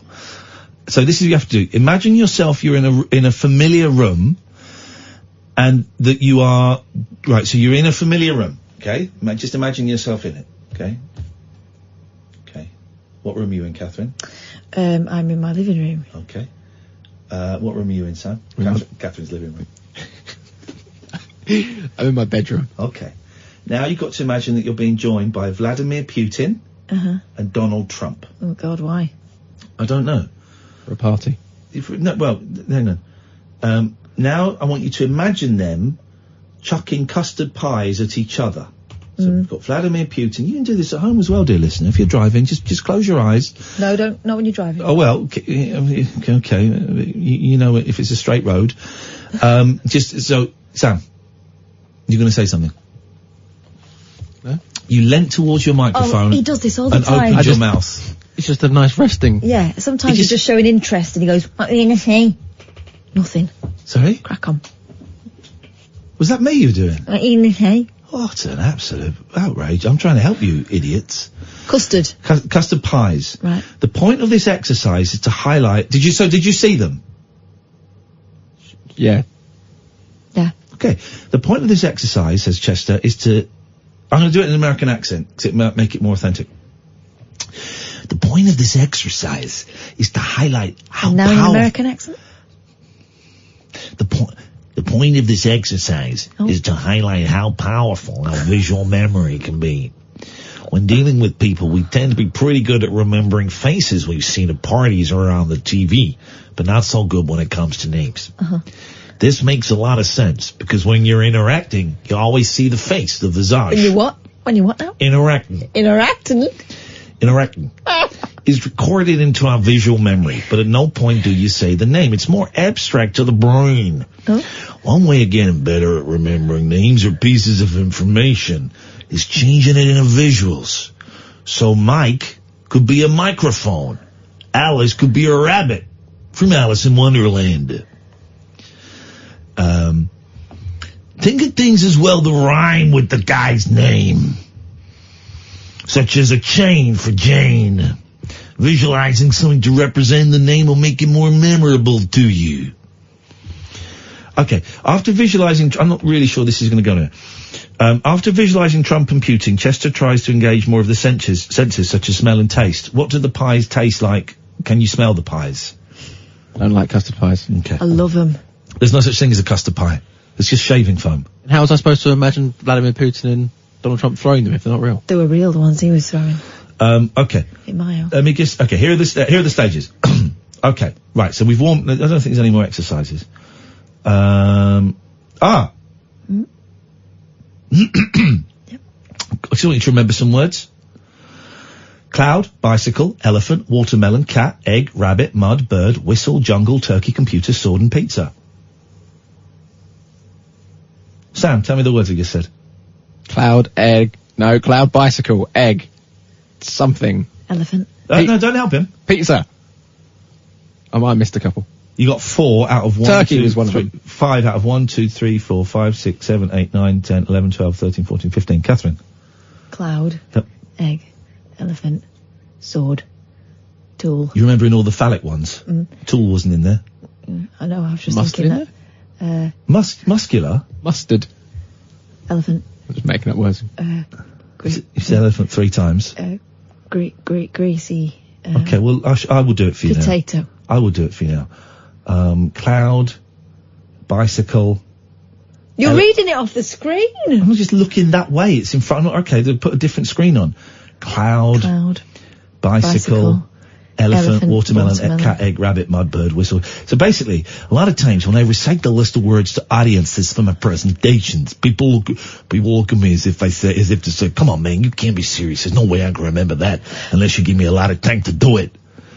But he's insistent I will know these words back to back to front in the next few minutes and still remember them next week. His way of doing it is to build... Okay, so you're going to remember these words, okay? So the way to do it is to build up mental cue cards to remind you of what you're trying to commit to a memory. Again, using a visual clue. He encourages me to see this memory task as not as something difficult and boring, as a lot of our listeners might be thinking it is, but as a fun exercise and an opportunity to be creative and imaginative. That's going to be a problem for both of you guys, but I'm here to help. The shift in approach will make a huge difference, he says. Okay, here we go. So I want you to picture a cloud up in the sky. And from the cloud, a bicycle is suddenly going to drop and it lands on the ground before wheeling along by itself until it unbelievably crashes into an elephant. Okay, right, into an elephant, okay? That's eating an egg. No, please, Sam. Laying an egg. No, you missed out loads.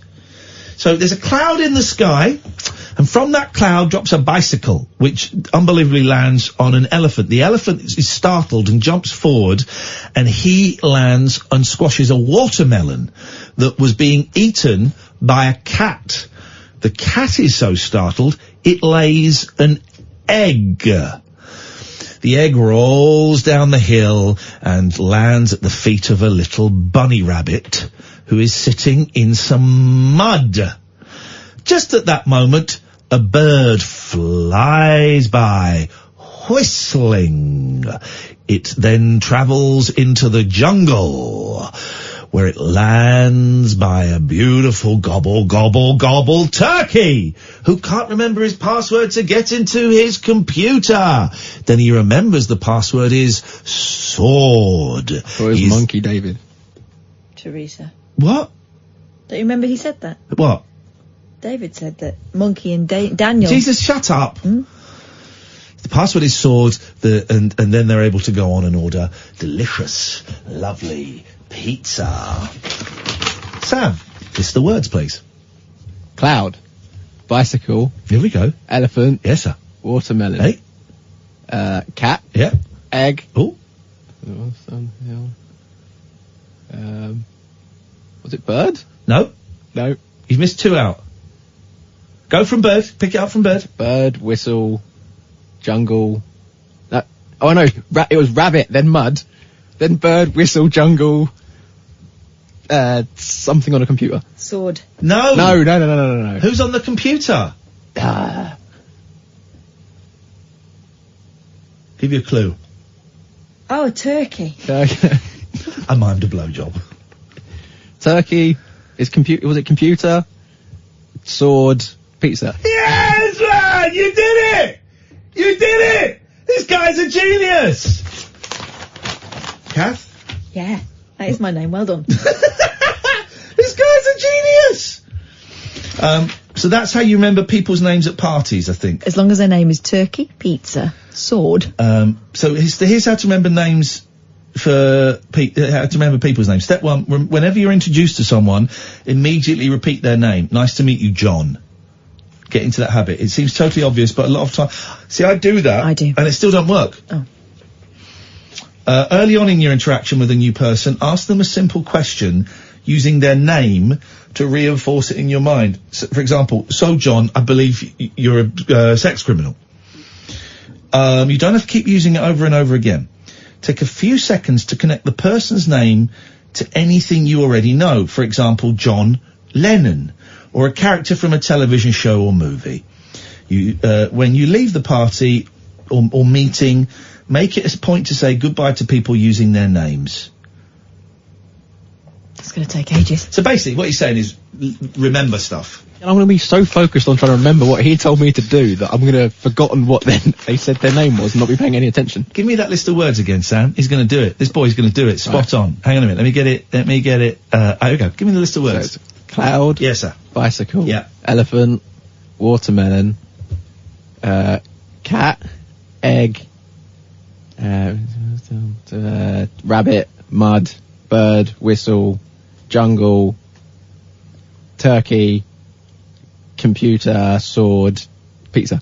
Come on, man. We'll do it. We're going to do it in an hour. We'll do it in an hour. He's got it. This guy's a genius.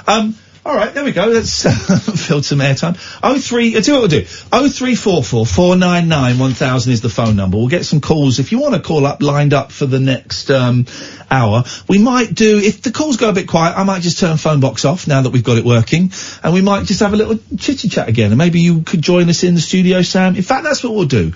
If some calls come in, brilliant. That'll be great. But otherwise, after midnight, we'll get Sam to come in and we'll take some. We'll just have a chat. And we'll take some questions on Twitter like we were doing the other night. I enjoyed that. And you can ask us anything you want, but be prepared. We may not answer them. That's our right, but you're welcome to ask us if you want. I'm stalling because there was ironically something I was trying to remember that I can't quite remember that I was going to do. So I don't have anything. You got anything to fill a minute? Yeah. Cloud. Bicycle. Yes! Come on, baby! Cloud, bicycle, elephant, cat, egg, rabbit, Missed one. You mud. missed one. Keep going. Mud. Bird, whistle, turkey, Computer. Sword. Pizza. How many did she miss, Sam? 2. Try it again. Cloud. Yeah. Bicycle. Yeah. Cat. No? No. What? Getting worse. Cloud. Bicycle. Line 1, can you remember them?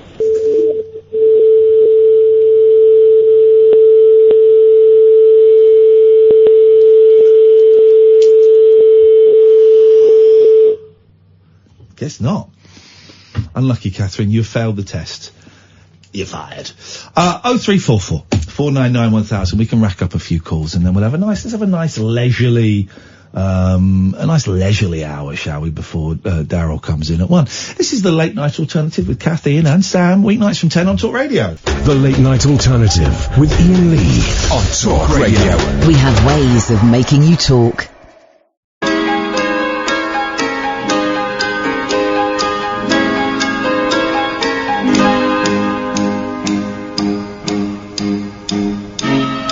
Just like a breath of spring, you came my way. I heard a bluebird sing, but not today. 'Cause it's winter time, and the leaves are brown. Since you went away, my world fell down.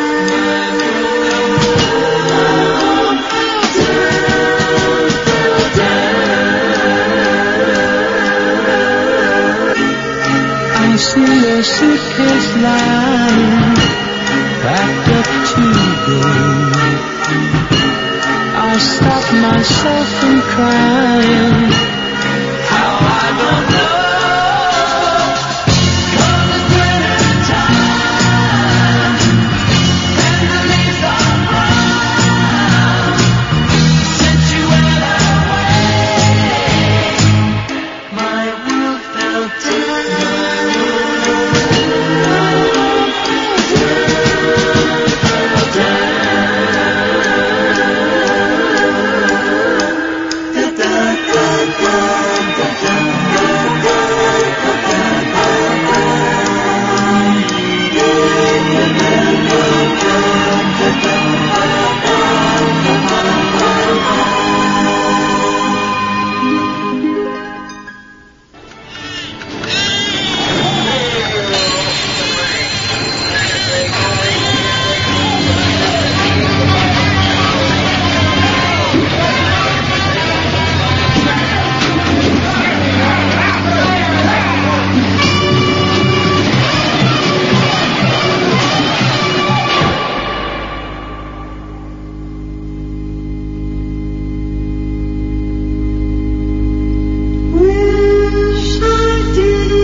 Sagittarius to get us into the last hour. How's that?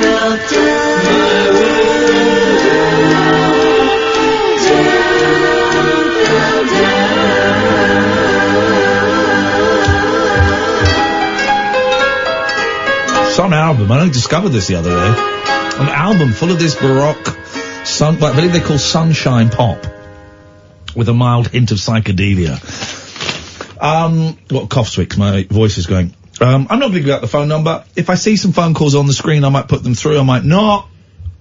It's good that, isn't it, Katya? There's a whole album of that. It's, Gary Usher, who kind of invented the car song with Brian Wilson, and another guy, Kurt Batcher, I think his name is, and, it's a made-up band, Sagittarius. Bruce Johnson's in there. I think Glenn Campbell might be on there as well. Right. Bruce Johnson, my mate, Bruce Johnson. Bruce Johnston, your mate Bruce Johnston, yes, Yeah. who flirted with you a little bit and then told me I was probably a gay. Yeah, that fella. He tickled the palm of my hand. Sam, come and join us whenever you wish. We'll just sit here and chat. If I see any calls flash up on the screen, if they look interesting, or I'm in the mood, I will take the call, and if not, then Want the cowbell just in case. You never know when there's going to be a moment that requires that. What's the biggest check? This is for me. It can be for all of you. What's the biggest check you've received for a day's work? Biggest check I've received for one day's work. I hosted the Q Awards in about 2003. It was an evening's work. I got paid £10,000. Yeah, I know. That's a one-off. Never had anything else like that. I've done corporate gig. You get paid several £1,000s, but I'm not one of those that gets like 20 grand for corporate gigs that some people get. And I think that was probably the highest I've ever had, Dev. Hope that answers your question. Matty wants to know, when is Sam getting his own section of the show? I don't know, isn't that a question for you? Hopefully you enjoyed that section of the show then. That was it! Here's a nice one from Erin. How are you all? You're getting choked up. I'm getting choked up. Well, I'm losing my voice a bit. I had a cold that didn't quite take. And then just today, I feel my chest going a bit, and I can feel my voice going, and I'm doing a thing at the weekend in Blackpool, and I'll be on stage for an hour and a half, but I'll have a microphone. Here's the thing. Whenever I'm in front of a live audience and I have a microphone, I still talk too loudly and have very poor microphone technique, so I will lose my voice. Just so you know, me and Katherine both know what a microphone is. You don't have to, like, do the physical miming what a microphone is. But do I not? You know that now? Yes. Okay, thank you very much. I shall put that microphone down. How are you, Katherine? Today I feel like I've had a really productive day. I made some phone calls that I've been putting off for no particular reason other than I couldn't be bothered. Yeah. I've had one of those weeks where, when given the choice to do something or go to bed, I've gone to bed. And thought, I need to do that. But today I was really productive. And also I'm really looking forward to Saturday, because I got to tell my kids that we're going to go and visit our potential kitten.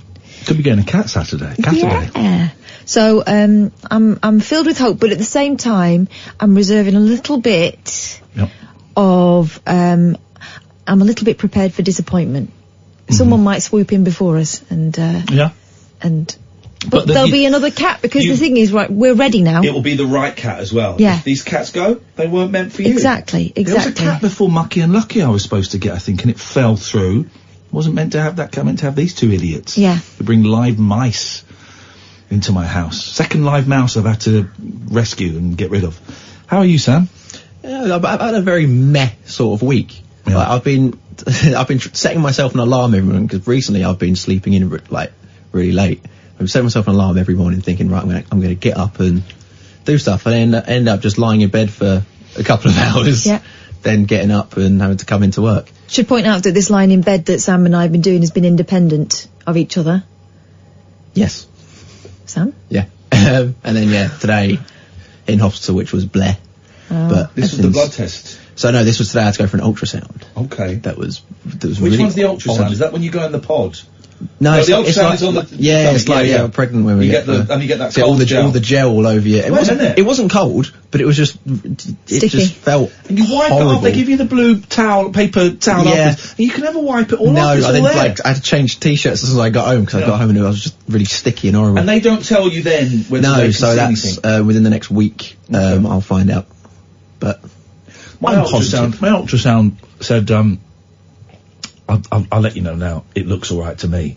And I know that's not, she's not a doctor, but she went, it looks all right to me. I thought this because she's like, it'll take us about a week to send it to your GP. I'm like, well, just open up your emails. I can send it now. It'll be there in 5 seconds. Yeah. Then I'll pop. Just let us know. Can you see anything moving in there that looks unusual? But are you feeling better? I feel fine. Yeah. Like this is why it's why I'm positive about it because I get like I probably feel a little bit iffy sometimes. Like I get headaches a lot more and my stomach hurts a lot more than usual. But hey, I'm functioning, so I'm. Bex asks, what is the best Tom Hanks film? And then she says it's The Money Pit, isn't it? I don't really remember The Money Pit being that great. The jokey part of me wants to say Bachelor Party, because I did enjoy Bachelor Party. I've not seen a lot of Tom Hanks films. I can't think of... they're all quite boring now. Sully's good. I've never seen that. I watched the first 20 minutes and found it a little bit dull. Sleepless in Seattle, of course, a classic. Toy Story, if you count that. Okay, and I think the Mr. Rogers one's going to be brilliant. That's going to be his best one. What else has he been in that I might have seen and enjoyed? You Got Mail, which I enjoyed as well.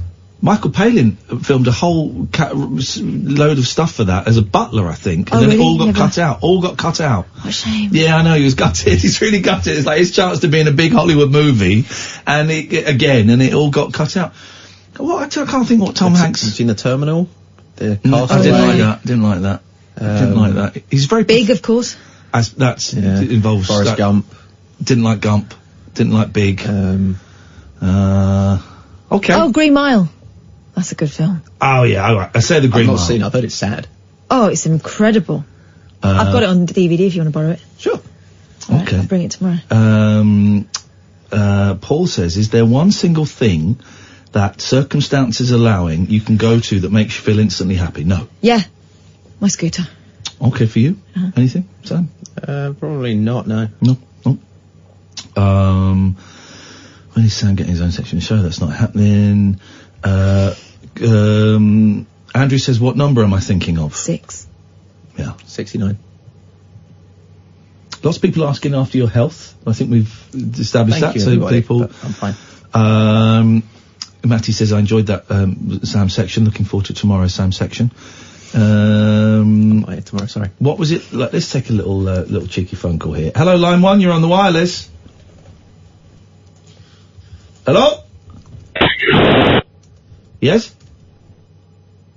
Okay, thank you very much indeed. It's a great contribution, thank you. Ian, what was it like working on The Persuasionist? The Persuasionist was a sitcom I did that was not very good and was generally seen as one of the worst sitcoms of all time. It was wicked.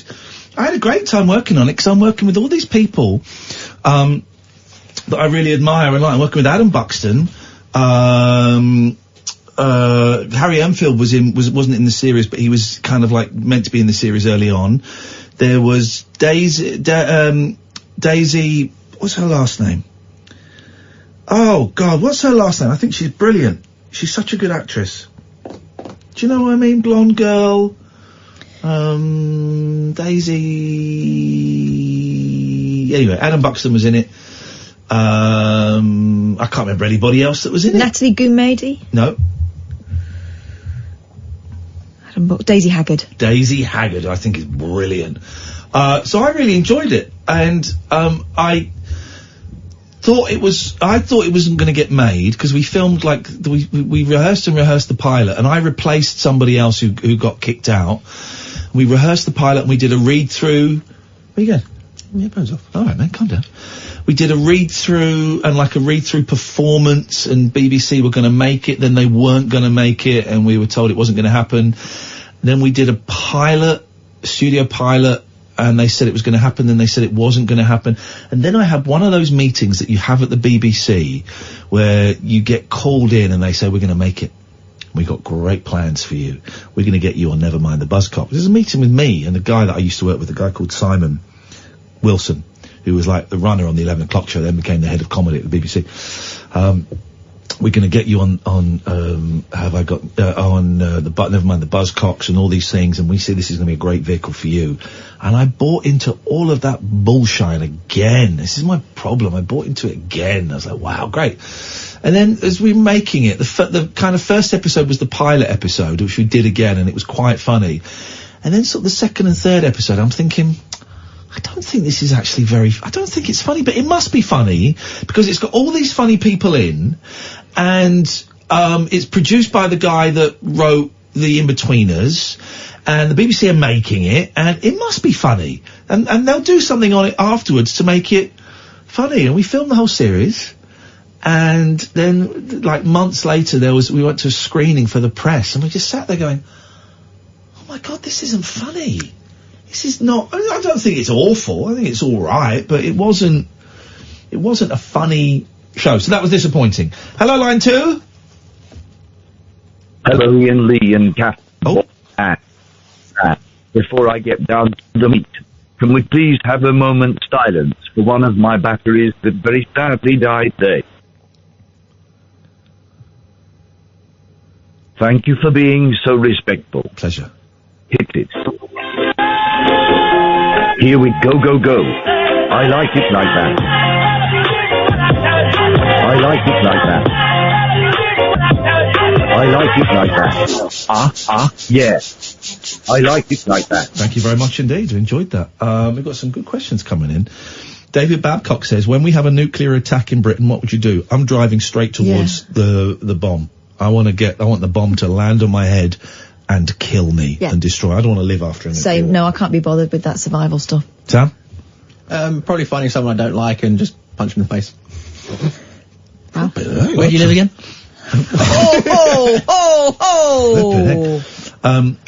In response to that, Artie Fufkin says to David, I'd shove a vax up your bum hole, you ghost fraud jobber. Oh my. Steve wants to know, what's your favourite cheese? Just a very strong cheddar, probably a Pilgrim or a Cathedral. I'm torn. All right, Natalie Imbruglia. No, honestly, I like a nice soft goat's cheese. Okay. Brie. Yeah, brie. Cheese. Jesus. I love cheese. Do you remember Jonathan the Massive Racist? Yes. When he gets out, how do you feel about him phoning the show? Well, he did get out, and then, from what I gather, he had to go back inside. He broke parole. You know, Jonathan from Swansea. I think he broke parole, and we were asked this on air, Sonny. Basically, Jonathan was a caller to the show. At times, he could be very charming and very funny, and would talk a lot about retro video games and get very philosophical about a cat that he'd saved and no one else would save it. But he was also a huge racist who sent terribly Islamophobic and anti-Semitic and violent messages and threats of rape and violence and all kinds of stuff. This stuff was horrible and would never in any way downplay it. People were very upset and frightened and scared by the messages he sent them. And he went to prison for quite a long time. Rightfully so. I believe he came out and then broke his parole and went back in. That's what I've heard. How do I feel about him phoning the show? Yeah, I would love him to phone the show. And I know that upset a few people when we mentioned that before. But I've always found him fascinating. And we have never allowed him to use the show to carry on doing what he was doing. That's the main thing. It had nothing to do with the show. No. Plus, it's not the nature of this show to turn down any call. No. No. As much as if things go sour, then we can... We've had other people ring up who got out of prison. Why would he be any different? Yeah.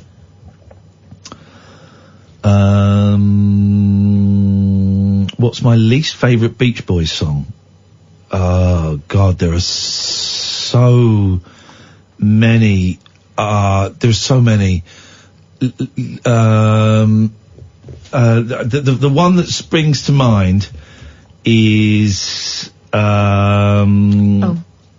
I know mine. Go on. Barbara Ann. Yeah, Barbara Ann is rubbish. Barbara Ann is rubbish. That's like a practice song that you do before you go on. You don't do it when you're on. Here's one. This is from their 1979 album, MIU, which is a stinker. Here we go. Bells of Paris.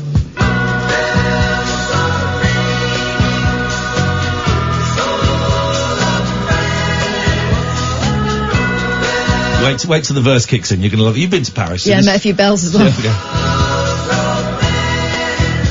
Said usually Fairy in the spring, watching all the lovers walk along the Seine. Sand. Pitch a penny in her like a wishing well. Feed the pigeons in the park near Tour Eiffel.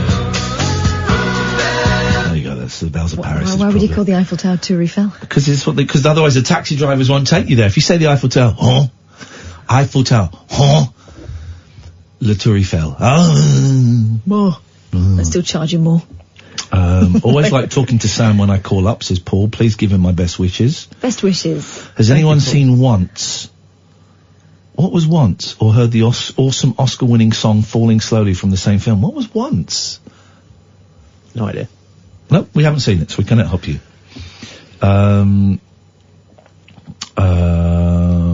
Talking of Adam Buxton, did you ever call him when you were feeling low, as he suggested you could after he was on the show a while back? Yeah, I did phone him up when I was feeling particularly low. I hit the Buxton button. He also contacted me. Yeah, I got in touch with him and told him I was struggling. Oh, Jesus Christ. Ian Lee, can you squirt? What? That's a question. Can you squirt? Squirt what? I don't know. Water pistol. Louise says, Stephen Gately, 10 years ago today. 10 years. Can you talk about any times you have spent with him or Boyzone?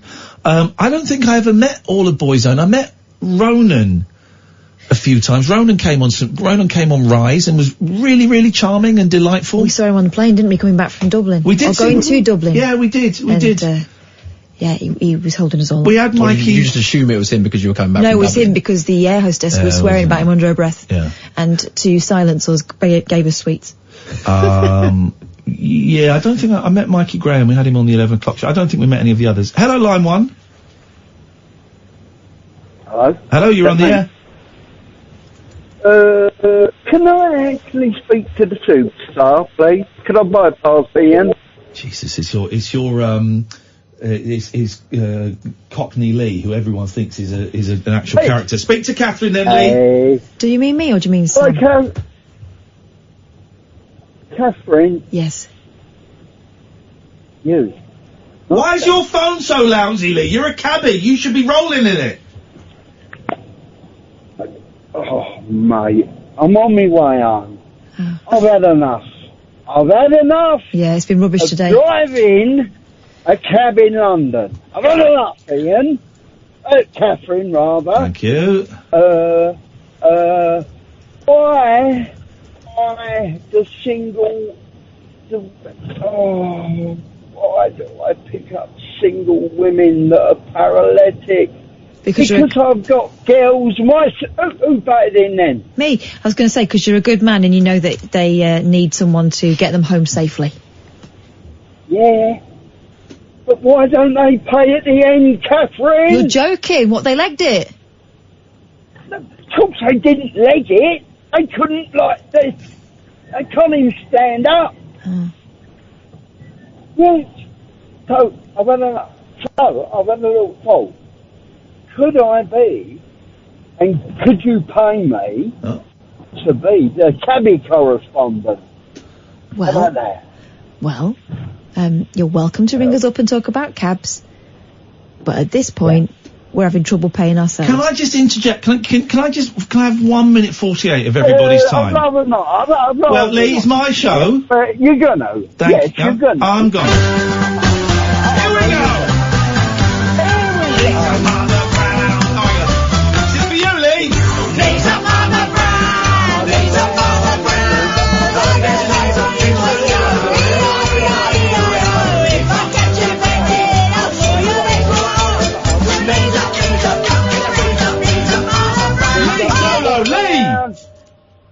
No. Okay.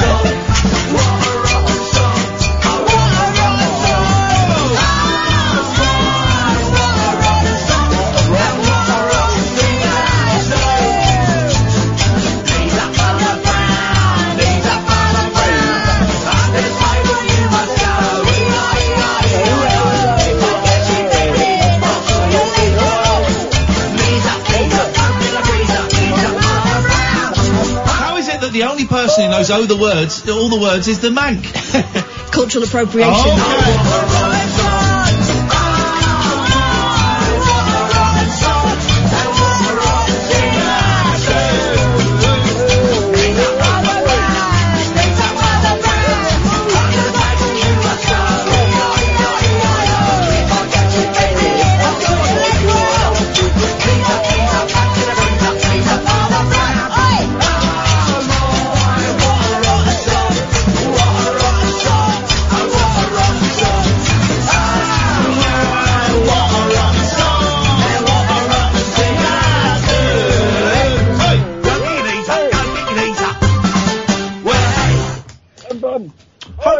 hope that helps, Lee. And I know that helps a lot. But, like I said, okay, Catherine can't financially pay me. Yes. But or in any I other could way. We said financially Carry pay on. Carry on. Was she being rude? She was being rude, Lee. We're better than that. We're gentlemen. Yes, Carry on. I'm not. No, alright, if there's no financial gain, I could be the caddy correspondent and I could say to Catherine, you could get in my cab. Oh. What is it? Hold on, give me a second. This is horrible. For the greatest ride, with the greatest guide, yeah, that's me. Jesus. Yeah. And I'm a London licensed taxi driver. Yes, we can tell by the way your story's gone for a long time. Hold on. Am I not Ian? Yes, sorry, Lee. Just for a minute. Yeah. Catherine won't miss me because I've got a large black one. Thank you very much indeed. But the phone line, luckily, was breaking down and getting worse and worse. Let's try line 2. Hello, line 2. Iain Lee. Hello? Yeah? Okay, and they're gone. Alison says, can you ask my fellow Nickelback fan, Sam, is he feeling any better? You're a good lad. I was trying to get you a gift a couple of months ago and it's not happened, so I can tell you what it was going to be. But I have got a friend who works on Virgin, Ben Jones, who's really good friends with Nickelback. And I was trying to get Chad Kroeger to record a message. Oh, wow. But it didn't happen. I'm sorry, I'm telling you now because I was really disappointed. It just hasn't happened. It might still happen at some point. I'm not going anywhere. Yeah, it might happen at some point, but I've been trying for like the last 3 months to try and get a little, hey, I'm Chad Kroeger from Nickelbacks, and I just want to say, Sam, look at my photograph, makes me laugh. But I've not been able to, so I apologise for that. But that's what we try and do stuff. Behind the scenes, we try and do stuff. Yeah. Once is an Irish independent movie. Okay, thank you. Paul says, was it Hollyoaks I auditioned for last year? Yeah, it was. I auditioned to be a sexually aroused teacher for Hollyoaks. And then the thing I auditioned for a few months ago was to be the Demon Headmaster in the Demon Headmaster reboot, and I didn't get it. And then I left the acting agent to go to a new acting agent, and I've had no auditions. So that's the end of that. That's the end of that dream. And then someone said, where was that gone? Paul says, if you could revive and star in any kids show, what would it be? Inspired by Mackenzie's Wurzel Gummidge. I was supposed to be in that as well. I was in the pilot for Wurzel Gummidge. I was the farmer. And then I had I'm friends with Mackenzie. And I had a very awkward exchange, like months later. I said, was Wurzel Gummidge happening? He said, oh yeah, we're filming it. But we got someone else to play the part of the farmer. Well, he said he didn't have any say in it. He said that. It was nice of him to say that. Yeah. I was gutted. I was really gutted. Here's the thing, kids' TV is the best it's ever been. I don't really watch much kids' TV now, but kids' TV is the best it's ever been. It was rubbish back in the day, so I wouldn't revive any of it. My youngest is really into Blue Peter. Like, really into it. When I was a kid, it was always a little bit stodgy, but they love it now. To all three, says David, this is an old question I used to ask. Who would you go gay for to save the world? They used to do this on LBC, right? Imagine this question getting asked on LBC. We'd go, who would you go gay for to save the world? And save the world? Yeah, people Not just say, for fun, huh? But, someone phoned up and said, it's disgusting. How dare you? It's disgusting. What do you mean it's disgusting? Who would you go gay? What stupid... And it went on for ages and ages, and I said, okay, all right, I take your point, and I get you're offended, and I apologise. But if you had to save the world, who would you go gay for? I'm not answering the question. But if you had to, do you mean if I had to? Said if everyone was going to die in the world... It's a weird scenario. Unless you had gay sex with another man, who would it be? And after 2 or 3 minutes, he went, oh... David Beckham! And I went, oh, you dirty git! And I hung up on him. I'd go gay for a laugh. To save the world. It was who was my gay choice? David Bannatyne was my gay choice for a while. David, not Duncan Bannatyne. His more famous brother. It was the arrogant football manager, Jose Mourinho, for a while. This was like 10, 15 years ago. wasn't it, I don't really have any gay. Ryan Van Reynolds Wilder, yeah. What? Van Wilder. Who's Van Wilder? Ryan Reynolds. Ryan Reynolds for a long time. That was about 10 years ago. He had a really good haircut that I quite liked. But I wouldn't, there's not anyone that... Maggie Gyllenhaal. Yeah. You can't nod to that, Sam, because you're going gay. I know, but I'm saying that's an acceptable answer. That's a great choice. Yeah, exactly. Demi Moore. Gosh, that would... Yeah. Sam? Zac Efron. Really? Good looker, he can sing. Yeah, sing And you he's quite, off. he's you quite into buff bed, now, sing isn't you he? off. Did you say sing you off? No, I said sing me off to sleep, I thought is what... You said sing you off. I started to say. You said you could sing me off. I've heard a brown noise, but I've never heard It's like those opera singers. The opera singers that can break glass, and yes, the brown noise. Hello, line 1, you're on the wireless. Hello? Yeah, you're on the air. Am I on? You are. Oh, hello. Is that Zac Efron? Maybe. Could you sing us off? Not really, no. You're having me on. You're on the air. What can we do for you? I've just got an idea about saving money, really, when you want to book into a travel lodge. I'm in. Beautiful. Let's hear it. Well, different kind of room rates, really, because we use them all the time. Yes. On the road with the band that we gig with. Yes. And I was just thinking, how could we get a cheaper room? Yeah. Without, like, affecting the planet? And I was just thinking that maybe we could, there could be a deal where that we could book a room that maybe someone else has slept in. Yeah. And it would be half price. And That's all of them, isn't it?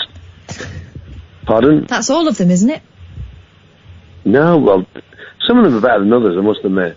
But, you know... No, but all hotel rooms have been slept in. Yeah, but I mean, they've generally been cleaned, haven't they, I think? Oh, you mean, oh dear, you want to sleep in someone else's juices? Well, no, yeah, well, basically, yeah, but if it's cheap, I mean, maybe £20 would instead of £50. God. No, I mean, that's and then... disgusting. I know, it sounds... You might I know get it's pregnant. bad. Yeah, and then there's like breakfast in the morning, and you could get like a really cheap breakfast, where already been maybe eaten. someone's not... The leftovers. Exactly. I look at, because I love a breakfast buffet in a hotel. There's nothing finer than a breakfast buffet in a hotel. And the best ones are the cheaper the hotel, the better the breakfast buffet. But I do go in and you look at, like, because people will go up for a second or sometimes a third plate and then they never finish it. And I do look at it and think, I'd eat that. Yeah. I'd have that half bit of toast and that half sausage. It's a terrible thing, you know. I work on cruise ships quite a lot as a singer, and they always instill that they try to save the waves, you know, by you don't use all your towels. So, you know, try not to use all your towels. But then they fly me to the ship on 3 or 4 different flights, you know. Well, you need to quit your job. Well, do you think? Yeah, well, because you're killing the planet. I am, but they book the flights, you know. Well, you can tell them you don't want the flights. Yeah, you're right, but then I wouldn't get to the gig, would I? Well, anyway, let's go back to Travelodge. Okay, well, don't do the gig. Okay, fine. Well, thank you. Anyway, I was worried about it, and you've satisfied my desire. Good. Yeah, we managed to sing you off. I've just had, and excuse me if this is wrong, but I just had what was a really good question, right? Yeah. And I liked it, and then I liked the question on Twitter. By the way, we're getting these questions from Twitter, if you want to ask. And, I liked it, and I did this, it was someone I hadn't seen before, so I did what I often do, is I went and clicked on their thing. And are you telling me that someone has literally just opened a Twitter account to ask us a question, and yet in the bio of their Twitter, they are the CEO of a computer company. So they're the head of a computer company. They're not following anybody. They are not followed by anybody. They've literally just set up the Twitter account. And when I Googled their name and their company, I couldn't find anything. So I blocked them. Because that makes me feel a little bit suspicious. Have you seen it, Catherine? There's No. George Sanders. No. He's messaged you. Has he? He's added you in it. But I think that I've got a thing on my my Twitter that means I don't get things from people who've just set up accounts. Oh, really? Yeah, and I've got like less than 10 followers or something. I didn't know that existed. Yeah, I think there is. Gerald Sanders. I just don't. And the question has a very slight catch in it. The question, I read it, but I blocked him, and I'm not going to answer it, even though it's a great question. Good evening, Mr. Iain Lee and Mrs. Catherine Boyle. Just discovered your late night show. It's a breath of fresh air. It is very different to the rest of Talk FM's output during the day. Do you get on with Matthew Wright following your TV spat? Do you know what I mean? There's just a little... Yeah, the question seems different when you know that account has been... When you know the... Yeah. Yeah, if that was from someone else, it's a... Yeah. Isn't that funny? Yeah. People. Sam, we've missed a couple of ads. Do you want to put all Okay, the ads lump it together? Then give us an out time and then come back and join us. Okay. Are you enjoying? You okay with this? Yeah, great. I'm enjoying this. We're just sitting here. If I see an interesting phone call pop up, I'll take it. But I'm not giving out the number. Otherwise, you can tweet at Iain Lee. At Iain Lee, probably the best one with the questions. You can text us as well. Actually, if you're not on Twitter, if you text the word talk. And then your message to 87222, 25 pence plus your standard network rate. I've got those up on the screen up here, and I can see them as well. Or you can tweet at Talk Radio as well, and I'll see it on the screen. This is the Late Night Alternative. It's Sam, Kath, and Ian on Talk Radio. The Late Night Alternative with that man, Iain Lee. There's no strangers here, just friends you haven't stalked on Facebook yet. Have never sent my picture to anyone who didn't request it. The Late Night Alternative with Iain Lee on Talk Radio. Yes. Strangely, that account set up by by Gerald or Gerard or whatever his name was, has been deleted. Gosh. Isn't that funny? Isn't that funny? Maybe you should get his PA to set him up a good one. Here's a good question that kind of fits in with that. Where did it go? Oh, here we go. This is a good one from Billy. Are you suspicious of all callers until you speak to them, or are you open-minded about all new callers? Catherine? Open-minded, but I have learnt to detect bullshine quite quickly. Yeah. I'm open-minded. I always take them at face value. But 20 years of doing phone-in radio has really given me a heightened sense of when people are... you can always tell when someone's going to swear. It's like, okay. I've got a really heightened sense. 20 years of doing talk radio and of having done prank phone calls myself, I know when it's bullshine. Yeah. Pretty much. I would say 98 times out of 100 I'm right at calling bullshine. A couple of times I've got it wrong. A couple of times I've called someone out, for being drunk and annoying, and actually they've got MS or something. That's always awful. It's always a moment you go, and all you can do is just put your hands up and say, I'm so sorry. But I tell you what, you, Sam, have got great, because you're now like our first form of defence, because you will put on the screen, not sure about this one, or I think it's a prank call. Yeah. I mean, some of them are easy though. Like when you say, it's like, when you hear on the other end of the line, can I speak to Iain, please? Yeah. Then you know it's just going to be. Also, when they're too well prepared, that's another one. Yeah. But, given that we don't grill them the way the other radio stations would, it is, a lot of it is in tone and in the first approach, isn't it? I mean, you're getting that now. Yeah. Yeah, you can very easily, just by the way someone says hello to you over the phone, it's surprising how quickly, especially when you speak to, 20 odd people a night, just to get used to it. Yeah. You learn, it's a skill to know when they're, and that's why sometimes listeners are a little bit shocked when we give people short shrift. It's because we know that they're building up to a gag or to a punchline. Very rarely do we get it wrong. It's a sense. It's a real sense. Favourite crisps? I'm not really a crisp person. Whoa. It's the same as well, chocolate. Yeah, I'm just sweets anyway. You're a biscuit guy? Sweets and biscuits, yeah. I like the Thai chili. I was going Thai to say sweet that. red chili. Who are they by? They're like the Walker's Sensations, aren't they? I like those. I love those. I like those. But I also like just your plain chips and dips. just going to go like a salty Just tortilla chip. but big on prawn cocktail in my house at the moment. The boys love prawn cocktail, so... Smoky bacon's always good. Yeah. I like Frazzles. I like classics. But as I said, I think Pringles, once you pop, you can't stop, but sometimes you wish you could because they are quite... I've just had that image in my head again. Do you know what I mean? Like the corners of your mouth. Myself and my husband listen every night from Glasgow. You guys are brilliant. Oh. Would like to ask, what is your view on gender-neutral toilets in primary school? Topic of the day, as my son got a letter home from school and there's been so many mixed opinions. Oh, that's a great question. Here's the thing. I saw that on one of the local Facebook groups, someone was complaining that the local primary school was doing gender-neutral toilets, and they were kicking off going, this is outrageous, this is outrageous. And there are loads of people going, yeah, this is terrible. And then someone chipped in going, no, it's only like 2 of the toilet blocks are gender-neutral. They've still got boys and girls elsewhere throughout the school. Yeah. Right. My views on it? I'm not that fussed. I'm not that fussed. I think it's all right. Wouldn't mind if the waiting area for using the toilet was like in a corridor or something. Yeah. You don't have to be in an enclosed space while you're waiting. Yeah. Because I remember when I was a kid that the toilets were where the bullying happened and all that kind of stuff, and I don't think... So you want them to be cubicles and not like a bathroom? Yeah. Do you know, like, there are already gender-neutral toilets. Like, if you go to a coffee shop often, it's just there is one toilet and everyone...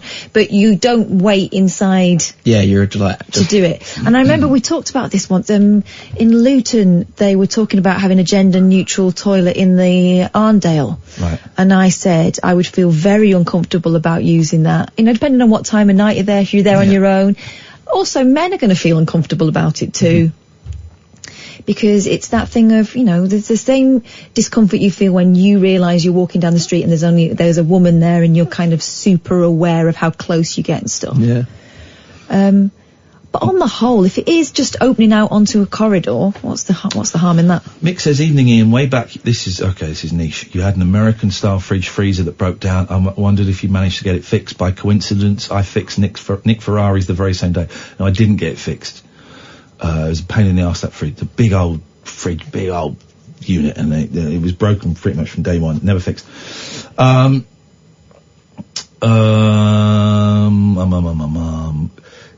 Jill says, can you repeat the bowler hat thing you said in early August? What?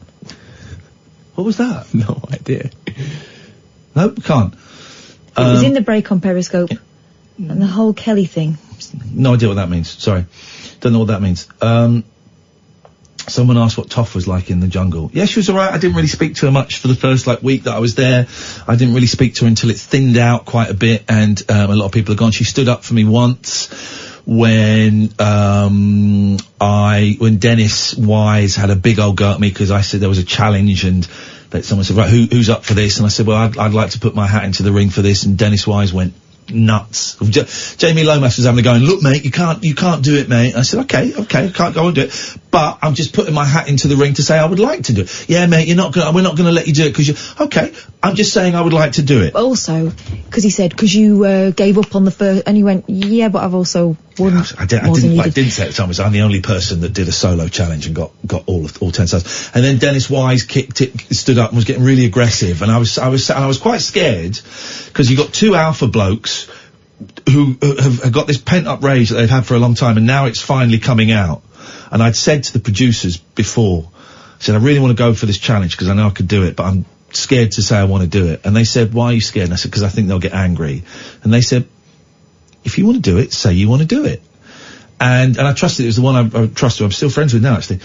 And so I did, and I was really calm, and Dennis stood up. As soon as Dennis stood up and was giving me that, jabbing the finger at me. How can you tell he was stood up?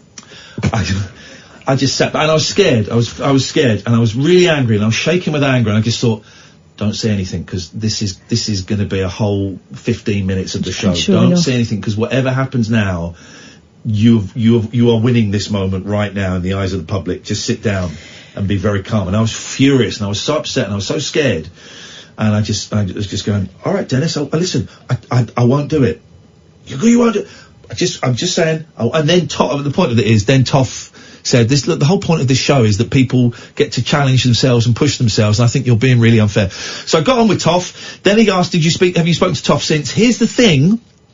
The moment she won, and we came out of the jungle, never really spoke to us again. Never really spoke to us again. She was kind of herded off. There were a couple of events we have to do in Australia where she was kind of there with her mum. Well, I think we had breakfast the next day, actually, at the hotel. And she was there with her, was it her mum? Or a gran, maybe? And we were kind of talking to her, but as soon as we got back to the UK, never spoke. I remember going to the National Television Awards, and we're all sat there, and then Toff and Stanley kind of got brought in right at the last minute, and it's like, oh, okay, it's like, no, they didn't speak to us. It's like, it's okay. I see. It's like that, is it? That's how it goes. Did you contact the guy that bet you about the well to collect your winnings? So I don't know what any of this stuff is. I've got a question about being a correspondent. This is from Greg, the Shawaddy Waddy correspondent, one of the greatest. Begrudging. He's great. He's great. I love it. He's the best correspondent we've got, and he knows it. And I'm so glad he's a correspondent. And here's the thing, normally I would let correspondents maybe be a correspondent for 1, 2, 3 or 4 things, but he's so good at the Shawaddy Waddy correspondent. I think we'll just keep him to that. Let's read his question. Iain and Kath, I've got a question about being a correspondent. I can't see anything in the hashtag TLNA correspondent handbook about being a correspondent on multiple subjects. Oh, just is that allowed? Well, I refer you to our previous answer. Have you seen the Chaz Hodges Memorial Concert on YouTube? Paul Whitehouse, Paul Garner, Alvin Lee, Eric Clapton. I haven't seen it, but I'm aware of it. I spoke to Paul Garner about it the other day. If you had to pick one of the Hanson brothers to have a fight with, who would it be? It would be the fourth one, who's not as good looking as the other three, the one that's not in the band. There we go. Sam, you can answer this one. From Stacey. What are your aspirations for the future? Do you think that far ahead as a 20? No, this is the thing. It's like, man? I can always remember whenever I'd have job interviews, the one question I can't stand is when they say, where do you see yourself in 10 years? It's like, I don't know where I see myself in 10 hours. No, and you know they want you to say sitting in your chair, but actually, for the most part, you think you could probably do a bit better. I don't know. I just take days as they come. I ain't that fussed about. As long as I'm happy. Fussed. This is broken Britain. This is why we got Brexit. Can I ask you, did you vote in the Brexit? No, I didn't. I've not voted ever. Never? No. I'm not one of those people that thinks shame on you. I don't care enough. I kind of think it's a waste of time. You don't care enough. Yeah, right. Well, it's right. So I kind of agree with you. So one that I loved. So it was here when I was doing a daytime shift this week. It's funny when I was having a chat with a couple of people in the control room, and they seemed baffled by the fact that, you know, when I go to the pub with my friends, we're talking about stuff like, because I posed a stupid question. It's like, what could you beat would you prefer to fight a horse-sized duck or 100 duck-sized horses? Yeah. And they seem baffled by the fact that we talk about rubbish like that. Like, have you seen the new Pokemon? Just stuff like this. And they just seemed surprised that we don't talk current affairs. You've been hanging out with me and Kath too long. And it's like, well, no, because the way I thought that, you know, we were the normal ones and that we don't talk about that and we just have fun and a laugh. I think... I don't... What is the point of talking about... I was thinking about politics the other day. I was driving my car, I was thinking... Driving home the other night and thinking, what will people look back in 50 years' time... And what will they say about this? And then I thought, well, what did people say about 50 years ago? And actually, it doesn't matter what people say about 50 years ago. It won't matter. What is happening now? It doesn't actually really matter in the whole great scheme of things. It's just another bit of history. Yeah. Do you know what I mean? It's just... There is a very small part of your life that might change in the fact that I'm going to have to pay a little bit more for a couple of things, quite possibly. Yeah. But as it goes, my life's not going to be any different, no matter what. So you don't have any aspirations? Nope, no aspirations. Wow. No cares. I love it. Okay, I love it. Catherine? Apart from getting your cat. The cat is a done deal. Put that to one side. I am going to try and mess up my kids as little as possible. Yeah. That's the hope. Do you never... what, 4 minutes of the show? Time to get heavy. I wonder if this is something that people with depression think, right? because I was really worrying. Let me ask it as a question to you. Do you never worry about the inevitable pain you have caused your kids simply by having them? I was thinking the other day, this is a horrible thought, right? But I was thinking about when my two boys are old, me and my mum are dead, one of them's going to die first. And I was thinking, my God, the other one's going to have to go through that on their own. And that's my fault, because I had them. Well... Do you know what I mean? Or is that just a nuts, no, anxiety, depressing thing to think about? I get it. But I always see that loss and pain as the payoff for having someone brilliant in your life for as long as you get them. You know, the only way to avoid that is never to form an attachment to anyone, and that's no kind of life, is it?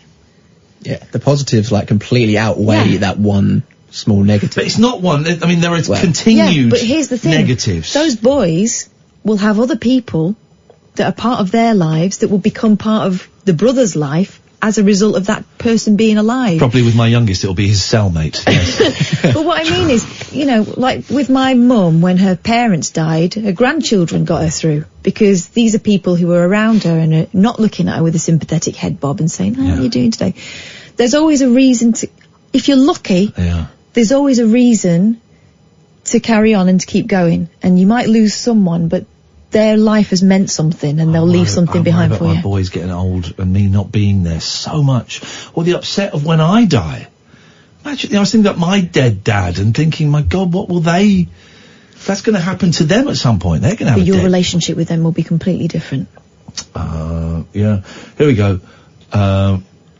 Finally, then we'll let Daryl in. The guy that the fridge repairman said, I had a celebrity whose daughter stuffed 2 reefers in a vent in the freezer to hide and jammed the fan. Celeb said, what was the fault?